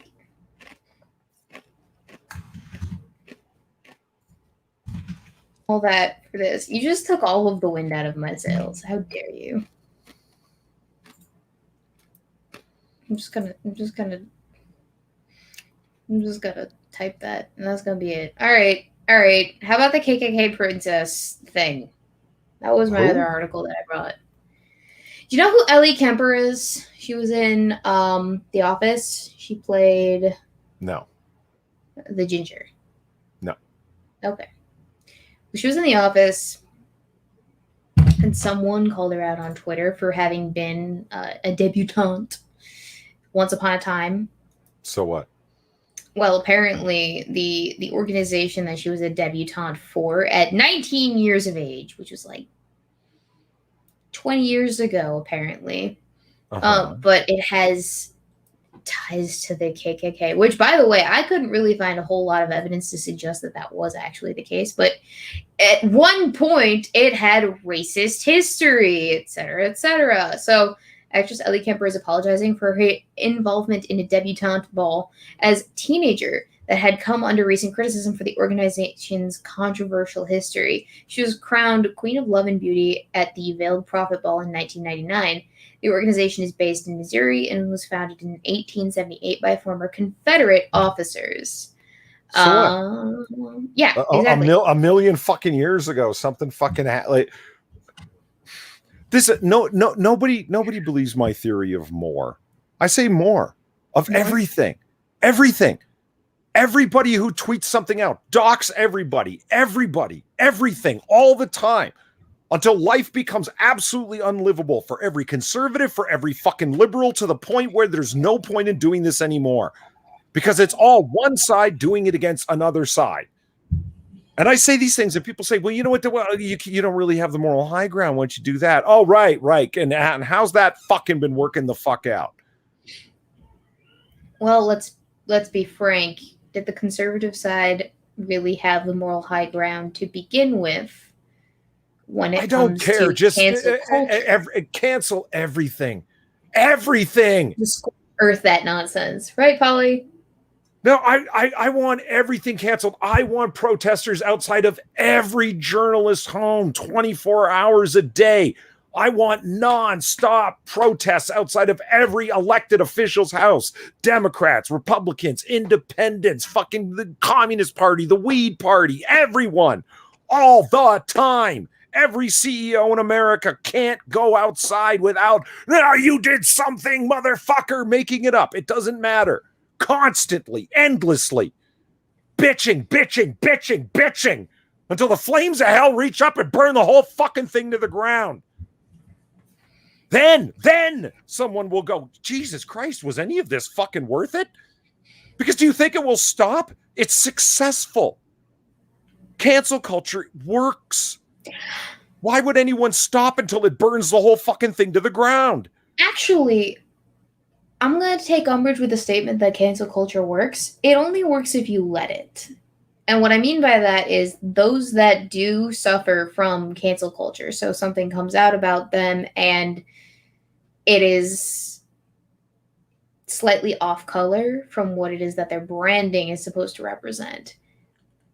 There are two ways of handling it. One, you can either own it, and be like, yeah, this happened, so what? And be unapologetic about it, troll the haters, make them pissier, and then weather the storm, because it will eventually go away. The 15 minutes of cancel culture that is an occurrence of this one thing that happened 20 years ago is eventually going to cave to the next big news cycle story. Or you can take it up the ass like the little bitch that you are, completely dry, and just let yourself get shafted over and over and over again and be like, yes, I'm sorry. Thank you, sir. May I have another? Until you are that subservient ninny head that just bowed to the wave of cancel culture. Because yes, I understand having been in the receiving end of a whole bunch of vitriol myself before, it can be overwhelming to have a constant barrage of people telling you that you're wrong, that you're wrong, that you should burn in hell, you can go and die, etc., etc. Like, maybe not exactly to the extreme that famous people do, but I've been on the receiving end of a number of people that did not agree with my opinions and thought that I was wrong. And the worst thing that you can do in those situations is back down. I think it is there. There's a slim part of me that holds hope in the idea of the change of a giant sea change in terms of mindset, where I just don't want to hear this anymore as a broad idea. But I don't know the last time where the majority of news entertainment news networks became news entertainment networks, because it happened over the past 5 years. And it's all too easy to point and say, oh, well, there were hints of them doing it 10 and 15 years ago. Not like now. When on cable TV and people can go, oh, snicker, cable TV. Yeah, okay, a fuck ton of people still watch it. And you know who still watches it? The majority of people who vote. Mm-hmm. Like the most voting active demographics, older folks.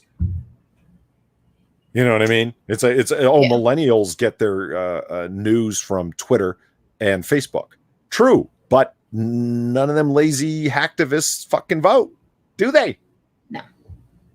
It's like when you see those maps. Here's the way the election would have turned out if only millennials voted, and the whole thing's just solid blue. And it's like, oh well, it's too bad none of them lazy bastards bothered to show up and vote. Wah, wah.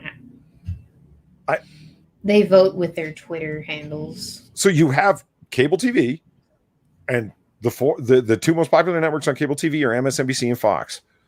And what are the four most popular shows on MSNBC and Fox? Rachel Maddow, Joy Reid, Sean Hannity, and Tucker Carlson.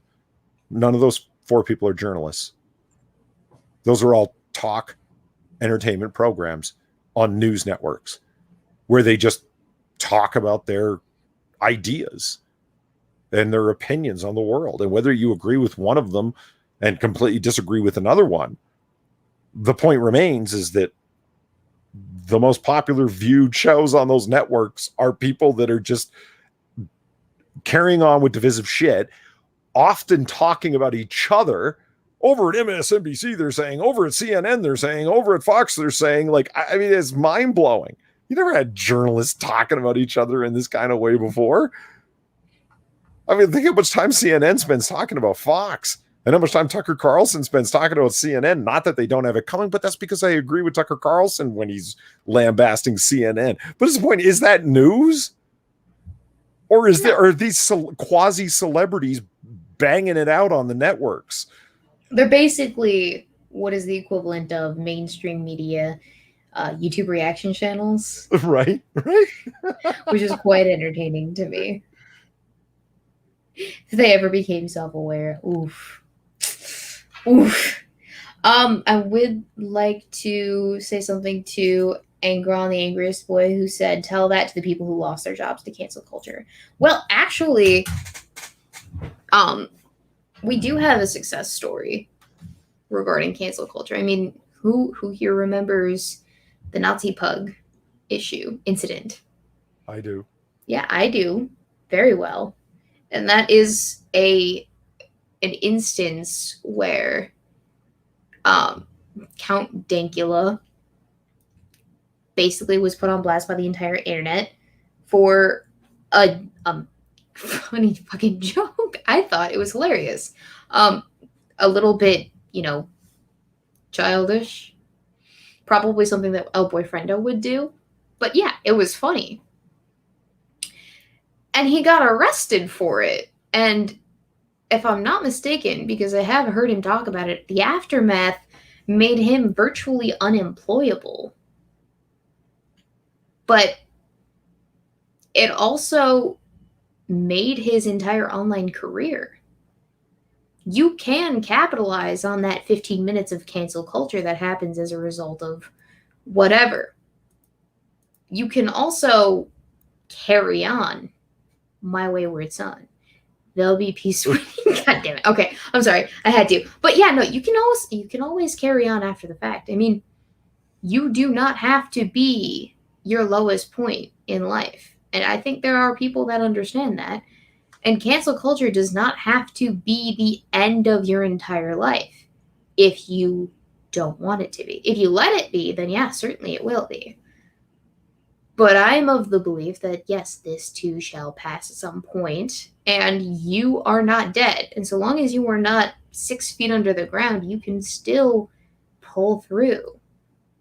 It takes determination, and it takes courage, and it takes enough stubbornness to get through. But you can weather the storm and still make it out just fine on the other side. I very much believe that, and Count Dankula is proof of that.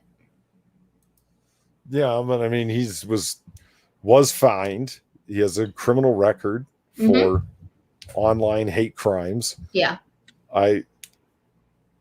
Jesus, you know. Yeah, but that's a very extreme example of what it is that we're talking about. But he still made it out on the other side. Maybe it's not where he envisioned his life going a couple years ago before the incident occurred. I don't doubt that. But he made something of it. And there are enough people on the internet that will support a person who becomes a victim of this kind of a mindset if it happens to them. None shall pass, says Bear to Bear. Don't give me that bullshit. James Colley, isn't Dankula making more as a streaming personality than what he would in a normal job with his skill set? I believe so. I don't know. The appeal of being self-employed has always been there for me. So maybe I see Count Dankula's situation as more of a blessing than what other people might see it as. Because some people, they're all for that stable employment, the paycheck at the end of the week that is guaranteed to you.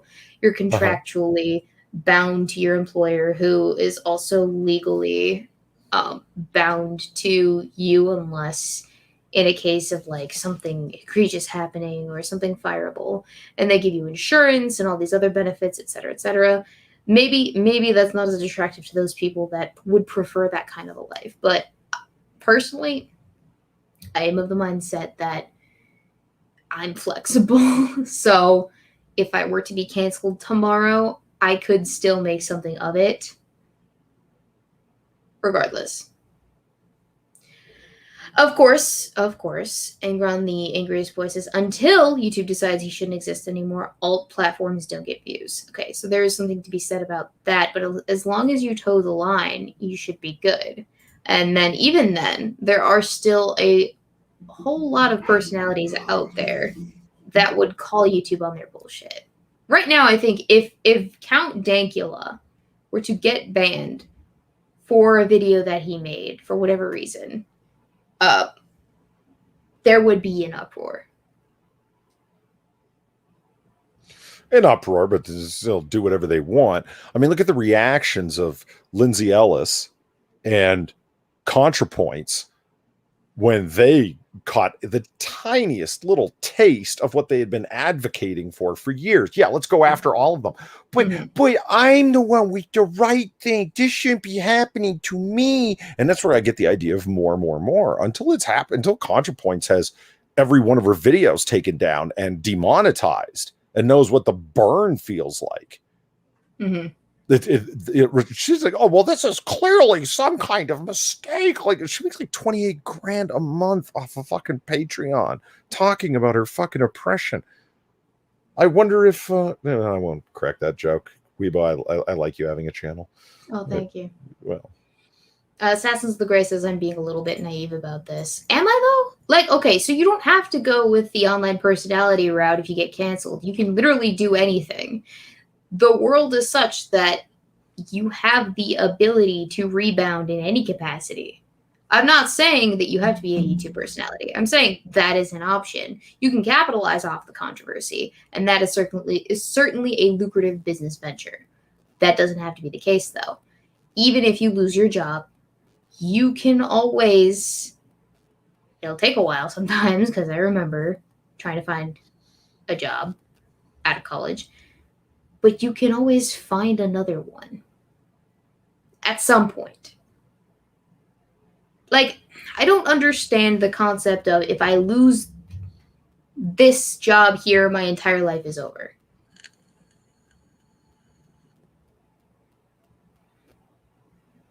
Like, was that your mindset before you had the job? That your life was over because you didn't have that specific job? The defeatist mindset that your life is over if you get canceled because you'll lose your job or because something horrible will happen. It's yes, maybe something horrible will happen in that instance, but you will always have the ability to rebound. It's a mindset of getting stuck in that rut of, well, this is it now. This is the rest of my life. I lost my job and I will forever be the person who was canceled on the internet. No, you do not have to let that define you. That's what I'm not. That is what I'm trying to get at here. Okay, I've been told to check the Streamlabs. I'm going to check the Streamlabs. Thank you to Lion Patriot, who donated to say, did you see your friendo Robin's tweet? Her mustache was fabulous. Maybe it's time for you to wear fancy whiskers. You know, you're right, and I should get fancy whiskers. Have you ever worn a beard or a mustache as a costume piece? Yes, Polly, I have. What was the character? A Russian. A Russian. Nice. Yeah. And you a Pole. That's very progressive of you. Oh, I know. Thank you so much. I think the Russian's name was Boris Rushnikov. Of course spelled it was. RUSSKNOCKOFF. Were any of the K's backwards? No, it was Boris Rushnikov. Get it? This is how it was spelled. Rush, knock, off. Oh, I get it. Wow, it was nice. Someone's clever. No, I'm so clever. Actually, I have a video that I meant to do years ago, and I still have it, and that's how I know that that was the Russian's name. It's called the Russia video, and essentially it's Detective Jones interrogating a Russian operative named Boris Rushnikov about Russian conspiracies since 2016. Really? Yeah, and I just never filmed it for whatever reason. I think I still have all of the sources listed out too. But what font was it written in? Whatever font Google uses to populate tasks. That was funny. I was super clever back then. Maybe if I have another reason to make a Russia video, that will be the character that I bring back.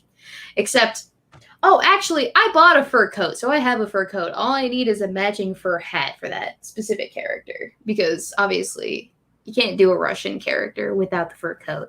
And then I would need another mustache, because the mustache that I used, I borrowed from the costume department of my school. Mm-hmm.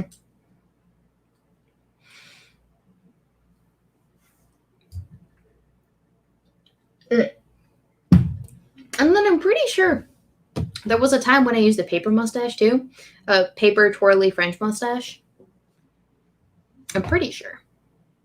Well, I pictured you with a waxed mustache. What kind of mustache was it for Boris? It was a big furry one. Hang on. Let me pull up the video, because I remember exactly what it was. It was Communism, a step-by-step guide to success.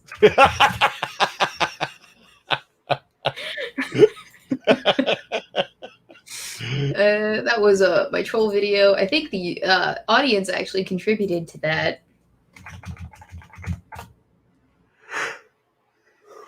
Here it is. Here it is.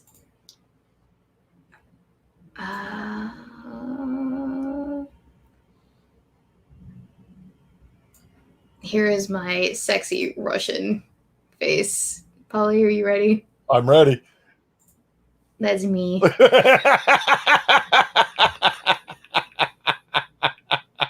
a very sexy Russian, as you can Perfect. tell. Perfect. Look at that. Here we go. I need a better mustache. I look so good. I look at you with that misogynist poster in the background. Don't you know that poster? Don't you know that cover was canceled? That's why I bought that. Because I am edgy like that. Yeah, you all the edge. Mm-hmm. Oh, actually, okay, so funny story, right? I have to share this room with our boyfriend, though, and that limits what it is that I can do decoration-wise. Unfortunately. Good. I remember your bedroom. What's wrong with my bedroom? There's. What's wrong with my bedroom, Polly? Polly, what was wrong with my bedroom? It was rather girly. There were lots of hanging purple things, and there was one purple fluffy lamp. Yes. There was a princess bed, and there was like it was a 4-poster canopy bed. And there are plenty of adult males that have 4-poster canopy beds, if I'm not mistaken. Hang on. Pause. Hang on. Pause. All right? Yeah, I'm waiting.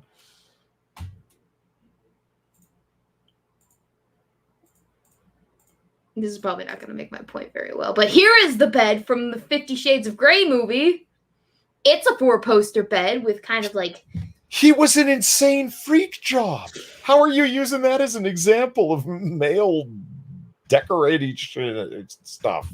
All right. We're going to look up 4-poster canopy beds. Here, look. This is a 4-poster canopy bed. It's not remotely princessy in nature. Another 4-poster bed, not with a canopy. Here's a 4-poster canopy bed. Again. That's ostentatious. You're ostentatious. Well, that one's pretty princessy. But that one is also a 4-poster bed. And you want to know why you get a 4-poster bed, Polly? So you have something to hold on to while your maidservant is tightening your corset? No, actually. I was going to make a point about the sexiness of the 4-poster bed, but that's dated. That's a dated reference. Here's another 4-poster canopy bed. And another. And another. And another. And these are not remotely princessy in nature. They're just grandiose. Okay? All right? Okay, well, 2 back was all right because it actually had the pull-around curtains. That's old school Victorian, and that's cool. See? But my 4-poster canopy bed was a point of contention. Well, it did not. Did it have curtains? Yes, it did. No, it didn't. They were actually curtains. Like, the things that were draped across were curtains. Were they? Yeah, they were. No. Straight up. Like, okay, so they're the kind of curtains that you... So you know how you have the rod on top of the window? And then you have the curtain that goes on one side, and then you drape it down, so it's kind of like dipping in the middle, and then you drape it down the other side. It was that kind of a curtain. Gotcha. So, decorative curtains. King of France's bed. Okay. I don't know if you know this, but the King of France definitely has a bed with canopy and posters and shit. It's King Louis the 14th's bedchamber in Versailles. But it looks like the size of a cot. Yes, it's very ostentatious, but they had midget beds because I think they slept sideways or something. And then there's also his other bedroom. So he's actually got 2 bedrooms. He's got the staging bedroom and then the actual bedroom. The staging bedroom is essentially where he would say where his nobles would come in to say goodnight to him before they went off and took their leave, because King Louis XIV, I believe, was the Sun King, if I'm not mistaken. But anyway, King Louis XIV really liked to subjugate his nobles because of the rebellion that had happened previous to his reign. And so he liked to kind of dress them down a little bit. So he ordered all of his nobles to set up camp and live in Versailles with him so he could keep an eye on them. So nobles previous to this lived at like their home where it is that their title was located, right? Then they'd only venture to, court when was necessary, or they'd only send their daughters to court to find wealthy marriage proposals, et cetera, et cetera. But King Louis ordered all of his court back to court to stay, and they were to pay him tribute each night before he went to bed because there was all these social things. But they would have to say goodnight to him in the staging bedroom before he went off to do his thing in the actual bedroom by himself, of course, because back then the king and the queen slept apart from each other. Well, of course. Of course. Mm-hmm. Such a grand time. But anyway, my bed is no more pretentious than that of King Louis XIV of France, the Sun King, Polydub.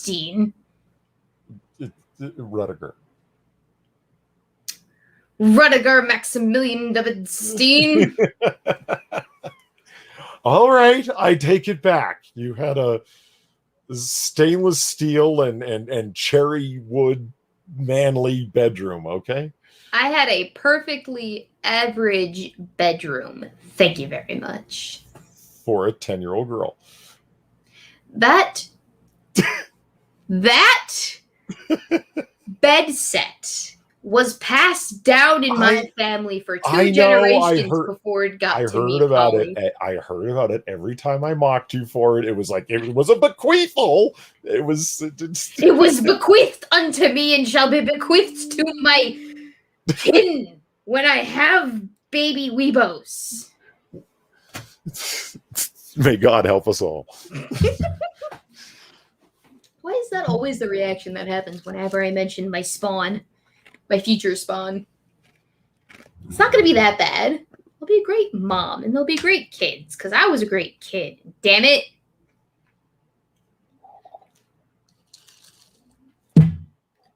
Fuck you. Stainless and cherry doesn't look good. Brass and cherry is where it's at, says Brad Young. Yeah, I actually have to agree on that. Brass and cherry is where it's at. A cot. Wish I had a cot. You had a cot? Just kidding. Cot. Get it? I've got like 4 or 5 old pillows that I found in a dumpster behind the Red Lobster that I sleep on. Okay. All right. That's another thing that we have to talk about. Polly, what is it with men and their yellow pillows? Oh, I don't know. I don't have yellow pillows. No? Like, so if you took the pillow sheet, the pillow cover. Oh, you're saying like disgusting people that don't wash their like sheets and shit, and so no. If you took the pillowcase off of the actual pillow itself, like you have a pillowcase on top of a pillow, and you looked at the pillow, it probably hasn't been replaced in like 7 years or whatever, so it's got this nice like yellow tinge from years and years of being used as someone's suffocation tool. Okay. But like it's yellow. That's like a guy thing, I think, because my brother has one, my boyfriend has one. A lot of guys on the internet apparently have one where they like just refuse to get rid of it. They're like, this is my special pillow. I'm very attached to this. No, well, you know what? I will admit to the folly that I have made or been involved in for an unfortunate amount of time now. I keep buying Walmart pillows, and that's your first mistake, right? No, it is. This is what I'm saying. It's pure folly. Like this is just get Target pillows next time. Okay, if I have bought a reasonable quality pillow, like you buy them and it's like, oh, it's big and it's fluffy, and then you lay on it, and then like a month later, the thing's like flat as a gymnast. Like it. They lose their fluff almost immediately. I don't know what kind of Chinesium stuffing they're using in them or whatever the problem is. And then it's like, oh, so I'll just go buy some new ones like 6 months later. If I had added up all of the, I just could have bought a quality pillow to begin with. So no, my pillows aren't around long enough to get yellow because as soon as they're flat, they're fucking useless. And Yeah, you should probably get some better pillows. yeah, But I'm you're talking right. about like those pillows that don't get flat. Like I get if it works, don't get rid of it, but you're supposed to get rid of it after enough time has passed that it does not retain the same white color that it originally came as. Yeah. Like at that point you're sleeping on your own filth. So what you're saying is that people should buy black pillows. No, you should get new pillows every 5 to 7 years. Jesus Christ, new. at least, yeah. Well, I mean, fucking hell. Yeah. So and I brought that up to our boyfriend and very vehement against the idea of me replacing his pillows. And if I replace them, I'm afraid of what might happen because he's very attached. I've had these pillows since middle school. This is my birth pillow. Oh. Well, like I get the concept of having something that you like. Okay, I'm pretty sure everyone has like their favorite blanket from when they were a kid, or a favorite pillow from when they were a baby, or like their special stuffed animal. Like I have a tiny little teddy bear named Archimedes that used to sit on my nightstand. It still sits on my nightstand to this day from my youth. And then I have my baby blanket that I got from my godparents. It's like this tiny little rainbow thing that I am like 12 feet taller than. And I don't want to get rid of it, despite the fact that it's probably been through 6 different moves and has seen better days. But the pillow that you use every day, I'm not talking about these special things that you just kind of put on display and are memorabilia of your youth. I'm talking about the thing that you use every day that becomes disgusting with time. You gotta replace it. Like, I mean, we wash our pillowcases once every 2 weeks, if not more, hopefully. Right, people? You I do never it wash your once a pillow, week. though. You never wash your pillow. And that shit accumulates despite the fact that you're using a cover. Why don't you use some like de-aversion therapy with them? De-aversion therapy? Show him what dust mites on pillows look like and that he's laying his head upon those microscopic insects every night. That wouldn't gross him out. He's not phased by a whole lot. Really? Really. Yeah. That does it for me. Dust mites? That's a horrifying idea. Really? Little six-legged microscopic creatures crawling across your face. It's a little disgusting.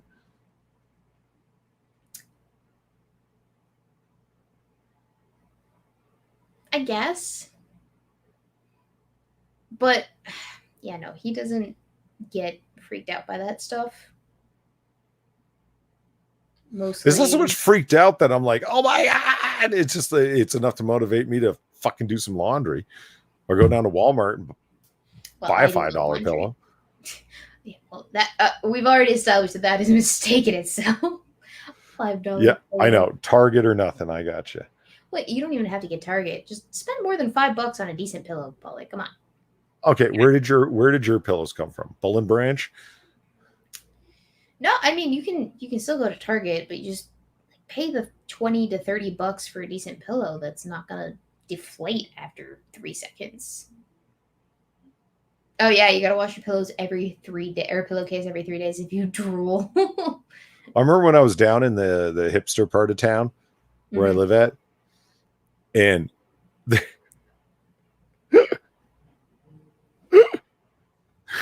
there was a pillow store, and I just kind of sat there in momentary, not amazement. What's next door to amazement? Less than consternated surprise that there's a store that can maintain a business just selling pillows, throw pillows, decorative pillows, sleeping pillows. That's all they sold. And it was called Pufftown. Pufftown. Just pillows. Yep. That's all they sold. Because I walked out like Pufftown. Fuck did they sell there? And I looked in the window and I'm like, Jesus Christ, there's nothing but pillows in there. Nothing but pillows. It happens. Some people make an entire business out of it. I don't know why I got on this topic of conversations. It just bugs me a lot because I was doing the sheets this weekend. If for whatever reason I can't get them to the same white color that they came as, no matter how much fucking bleach I use, they just refuse. But anyway, yeah, we're probably gonna have to get new sheets at some point too in the near to soon future. I'm the only one in the household that cares about cleaning as much as I do. And I do think that that's kind of a guy thing. I think. Or maybe it's just an all-boyfriendo thing. No, your boyfriend's just gross. That's the problem. Well, how often do you make your bed? Oh, I never make my bed. Okay, see, it's not just an all-boyfriendo thing. Well, you're just going to unmake it less than 24 hours later. It makes no That's sense. literally his exact logic. Now, this is a reasonable person we're talking about here. So he's clear thinking. No, actually, it's not. All right, do you want to know why it is that we have a leap year, Polly? I'm aware of why we have a leap year, yes. Okay, explain it to me why we have a leap year. Because the Earth takes slightly more than 365 days to go around the sun. It's like 365 and a quarter. So if we didn't have a leap year, what would happen? The calendar would start to slide back and be off. Mm-hmm. So think of making your bed as having a leap year. You reset the bed every day so that your bed everything is not slightly askew or more askew with every passing slumber. You reset the bed stuff so that it doesn't fall off the bed 20 days from now. Okay, but that's disanalogous because, like, what? Right, and you know it. It's disanalogous because what exactly happens if the bed goes askew? No. Like, okay, so you know how you sleep with a comforter, maybe a sheet if you're normal, a blanket, stuff like that, pillows. Uh-huh. Things can fall to the floor or become slightly askew to one side or the other. Oh, I see what you're saying. Yeah. So, like, if you ever woken up and your pillow's on the floor because you accidentally kicked it off or whatever, or it fell off the bed. Yeah. You didn't make the bed. That pillow would just stay on the floor all night until you went and grabbed it the next morning or the next day. Right. Make the goddamn bed. And you don't have to worry about this as much. Or like the blanket. If you didn't reposition it to be at the center of the bed, it would fall off a lot more often, specifically in the middle of the night. And then you're left either having to get out of bed to re-blanket your bed, or you just have to tolerate the cold.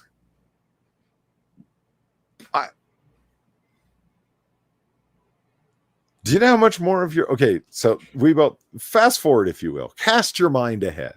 Uh-huh. Okay, to your deathbed. That was, of course, made for you that morning. Okay. Continue. And think about all of the time that you spent making your bed and unmaking your bed every day. And think about how much more of that time you could have spent, collectively, pursuing your interests or contemplating your existence or painting or having sex or whatever. Well, Polly, how about this? Why clean the dishes if they're just going to get dirty again? Why clean out the coffee grounds from the previous time that you made coffee if you're just going to use the coffee pot again? But I can, I can't use the dish again without cleaning it first. I can use the bed again without making it first. But it's still in disarray. See, that's what we keep coming back to.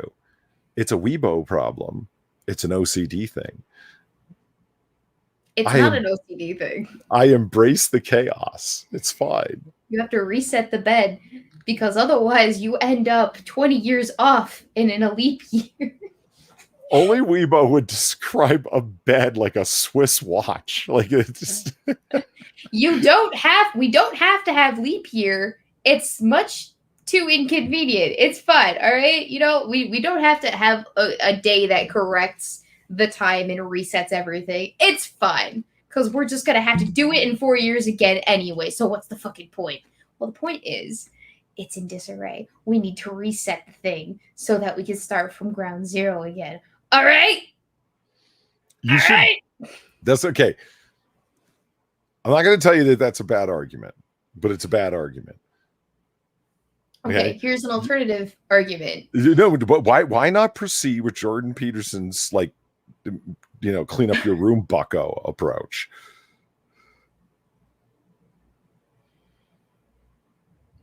I was just about to, actually. Like, okay, start your day off right. Do one thing correctly. So even if the rest of your day goes to shit, you've at least got something perfect to come back to at the end of the day. You're like, I did that. I can see a depressed person becoming even more depressed, contemplating that the only thing I did all day long that was successful was making my bed. You know what? You know what? I don't like where this is going. I don't feel like the chat agrees with me in any capacity. I'm losing. Y'all just are lazy bum fucks. Who don't want to make their goddamn beds. Damn it, you would have never survived in the Weebo Jones household. My father would have eaten you for breakfast. He was bouncing quarters off of our folded bed corners every day. You joke, but that's not far off. All right, we are well over we're 2.25. We are, so let's wrap this shindig up. And I got 3 hours sleep last night, so I'm feeling it like you wouldn't believe. And I need to take a shower post-haste. Okay. And I'm out of wine. Well, not quite, but I'm out of wine enough. So, Polly, do you have anything that you would like to shill for the audience? No. Okay.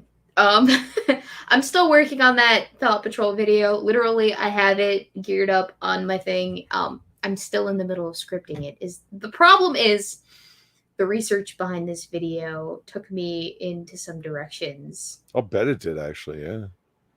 Well, because, me, I prefer to be thorough than to be a lazy ass who just, hops on the bandwagon of content creation. So if I'm going to do a Thought Patrol, it's going to be thorough as fuck. And so I had to go back all the way to like 2016 to the earliest tweets of this subject so that I could specifically find the things that I was looking for. So it's coming. It's a process. It'll get there. I don't know when it's going to be out. I was aiming for this Monday, but I still haven't finished the script is the problem. And that's always the biggest slog is the script, because that's where all the research goes into, and that's the great time sink, honestly. So that's coming. I don't have a date for it yet, but it's going to get there. How about before the end of June? All right, let's shoot for that. Before Jesus. Okay. No, let's be realistic, because it's going to happen way before then, but it's not going to happen. Yeah, say the end of June, so it seems like it's early. Yeah, so let me surprise the audience. Before we go, Zerial, thank you for the donation. You reset your bed every time you wash your bedding, which is like the extra day on leap year. I don't like being undermined like this. Probably make it stop. It's just not going well, is it? It's not going my way. I had hoped that more of my audience would be of my own mindset in this. But no. Also, Night Sun, thank you for the donation. He says, pillow fight time. And then the next 6 minutes asks, did Polly reread his super chats? Polly, did you reread your super chats? And I think he means Streamlabs by that. No. Well, get on it, son. All right. How are we supposed to have a show if one half of the co-hosts doesn't maintain his own Streamlabs? Well, I'm so tired I didn't think to open Streamlabs. Oh, you poor thing. Well, maybe that's what happens when you go to bed in an unmade bed every night. You just don't get a good sleep. I'm glad we were of the same mind on that joke. See, there's a path forward for you. Yeah. Blame people's night terrors and sleep disturbances on unmade beds. Yeah. If you don't make your bed before you get into it, the bed monster will come for you. I don't know. There's just something so cathartic about crawling into a made bed at the end of the day and just kind of hunkering down and letting everything wrap around you and not having to, like, you know, flop out the blankets and like make them straighter before you hop into bed. It's like it's already ready for you to crawl into bed. You don't need to do anything. You don't have to untwist anything, or you just crawl Oh, into bed. Jesus. My incompetence is on full display here. What did you do? There's 4 Streamlabs I didn't read. Shit, I suck balls. Jesus. I know. Next 6 minutes. Thank you very much for the donation. He says, the recipe for a 6C margarita from 9 hours ago. 9 hours ago. Nah, I don't trust Streamlabs. It tells me I got stuff from 2 days ago and it just happened. Their software sucks. Okay, it goes like this. So the 6C margarita is as follows. Everybody can rewind as necessary. 2 3/4 ounces of mezcal, a half ounce of spiced rum, a half ounce of triple sec, 1.5 ounces of Rose's lime juice, juice from half a lime, a quarter tangerine, and a wedge of lemon, crushed ice, a wedge of lime to garnish, salted rim. Enjoy. But that sounds like that took a while to get together. It's I'm glad I got that in my Streamlabs. I'll be able to enjoy it as soon as I get my hands on some mezcal. Serpent 21, thank you very much for the $3. Clockwork Orange isn't bad, just a little overrated. A lot of people love it for the surface level details. You aren't alone. Relax, Polly, and think of that picture of Haley Atwell I told you about, the see-through one. No, I went and found it. Oh. It's on my hard drive. It's there. It's good. Everything's yes. Taken care of. I have a Haley Atwell folder, and you're going to stop judging me right now. I wasn't judging you. You have your spank bank, and you know it. Okay. Next 6 minutes. Thank you again for the $1. He says, hey, nice hat. Well, I'm glad you appreciate it. And Lion Patriot for the $10 for Polly's blood pressure meds. Yeah, I know. Let me tell you something. Healthcare costs are a bitch, and prescriptions are, no small part of that. Well, actually, according to my doctor, I've got pretty low blood pressure, and my resting heart rate is at 54 beats a minute. So I can, what? This is an actual doctor? Well, the guy, he sleeps beside the dumpster behind the Red Lobster. And, that's what I thought. He's not a legit doctor. No legit doctor would ever tell you you had normal. No, you put the squeezy thing on my arm with the dial and the such, and then said, yeah. You actually know what it is that they're doing when they do that? Do you know what the readings mean? The systolic and the diastolic? Yeah, I know. Yeah. Do you know what's normal for a person your age and height and gender? And smoking and etc. Yeah. Yeah. Is it bedtime, babe? You know it is. It's bedtime. I gotta go to bed. I'm getting summoned. You're getting told off is what's happening. Thank you very much for the donations, guys. Greatly appreciate it. I should have the computer open, but I'm so tired, and I don't want to have a nap. See, here's the problem I've got. My plan is to not like 2-3 hour nap and then screw up my sleeping schedule. So I have to go like have a cup of coffee and go for a walk to re-energize. So I'm like, going to bed at a human time and waking up at a human time. I gotta go. You getting threats? Getting threats. Okay, ladies and gentlemen, thank you so much for joining us this fine evening. Thank you for your donations, your likes, your comments, your shares, your subscribes, and all of the other jazz in between. We deeply appreciate it. Without you, the show would not happen. We'll see you guys next week, same time, same place, same utter, same face. I've been your host, Weebo Jones, and that is Polydub. And together, we have been wearing baller hats. We have. See ya. Laters. Bye.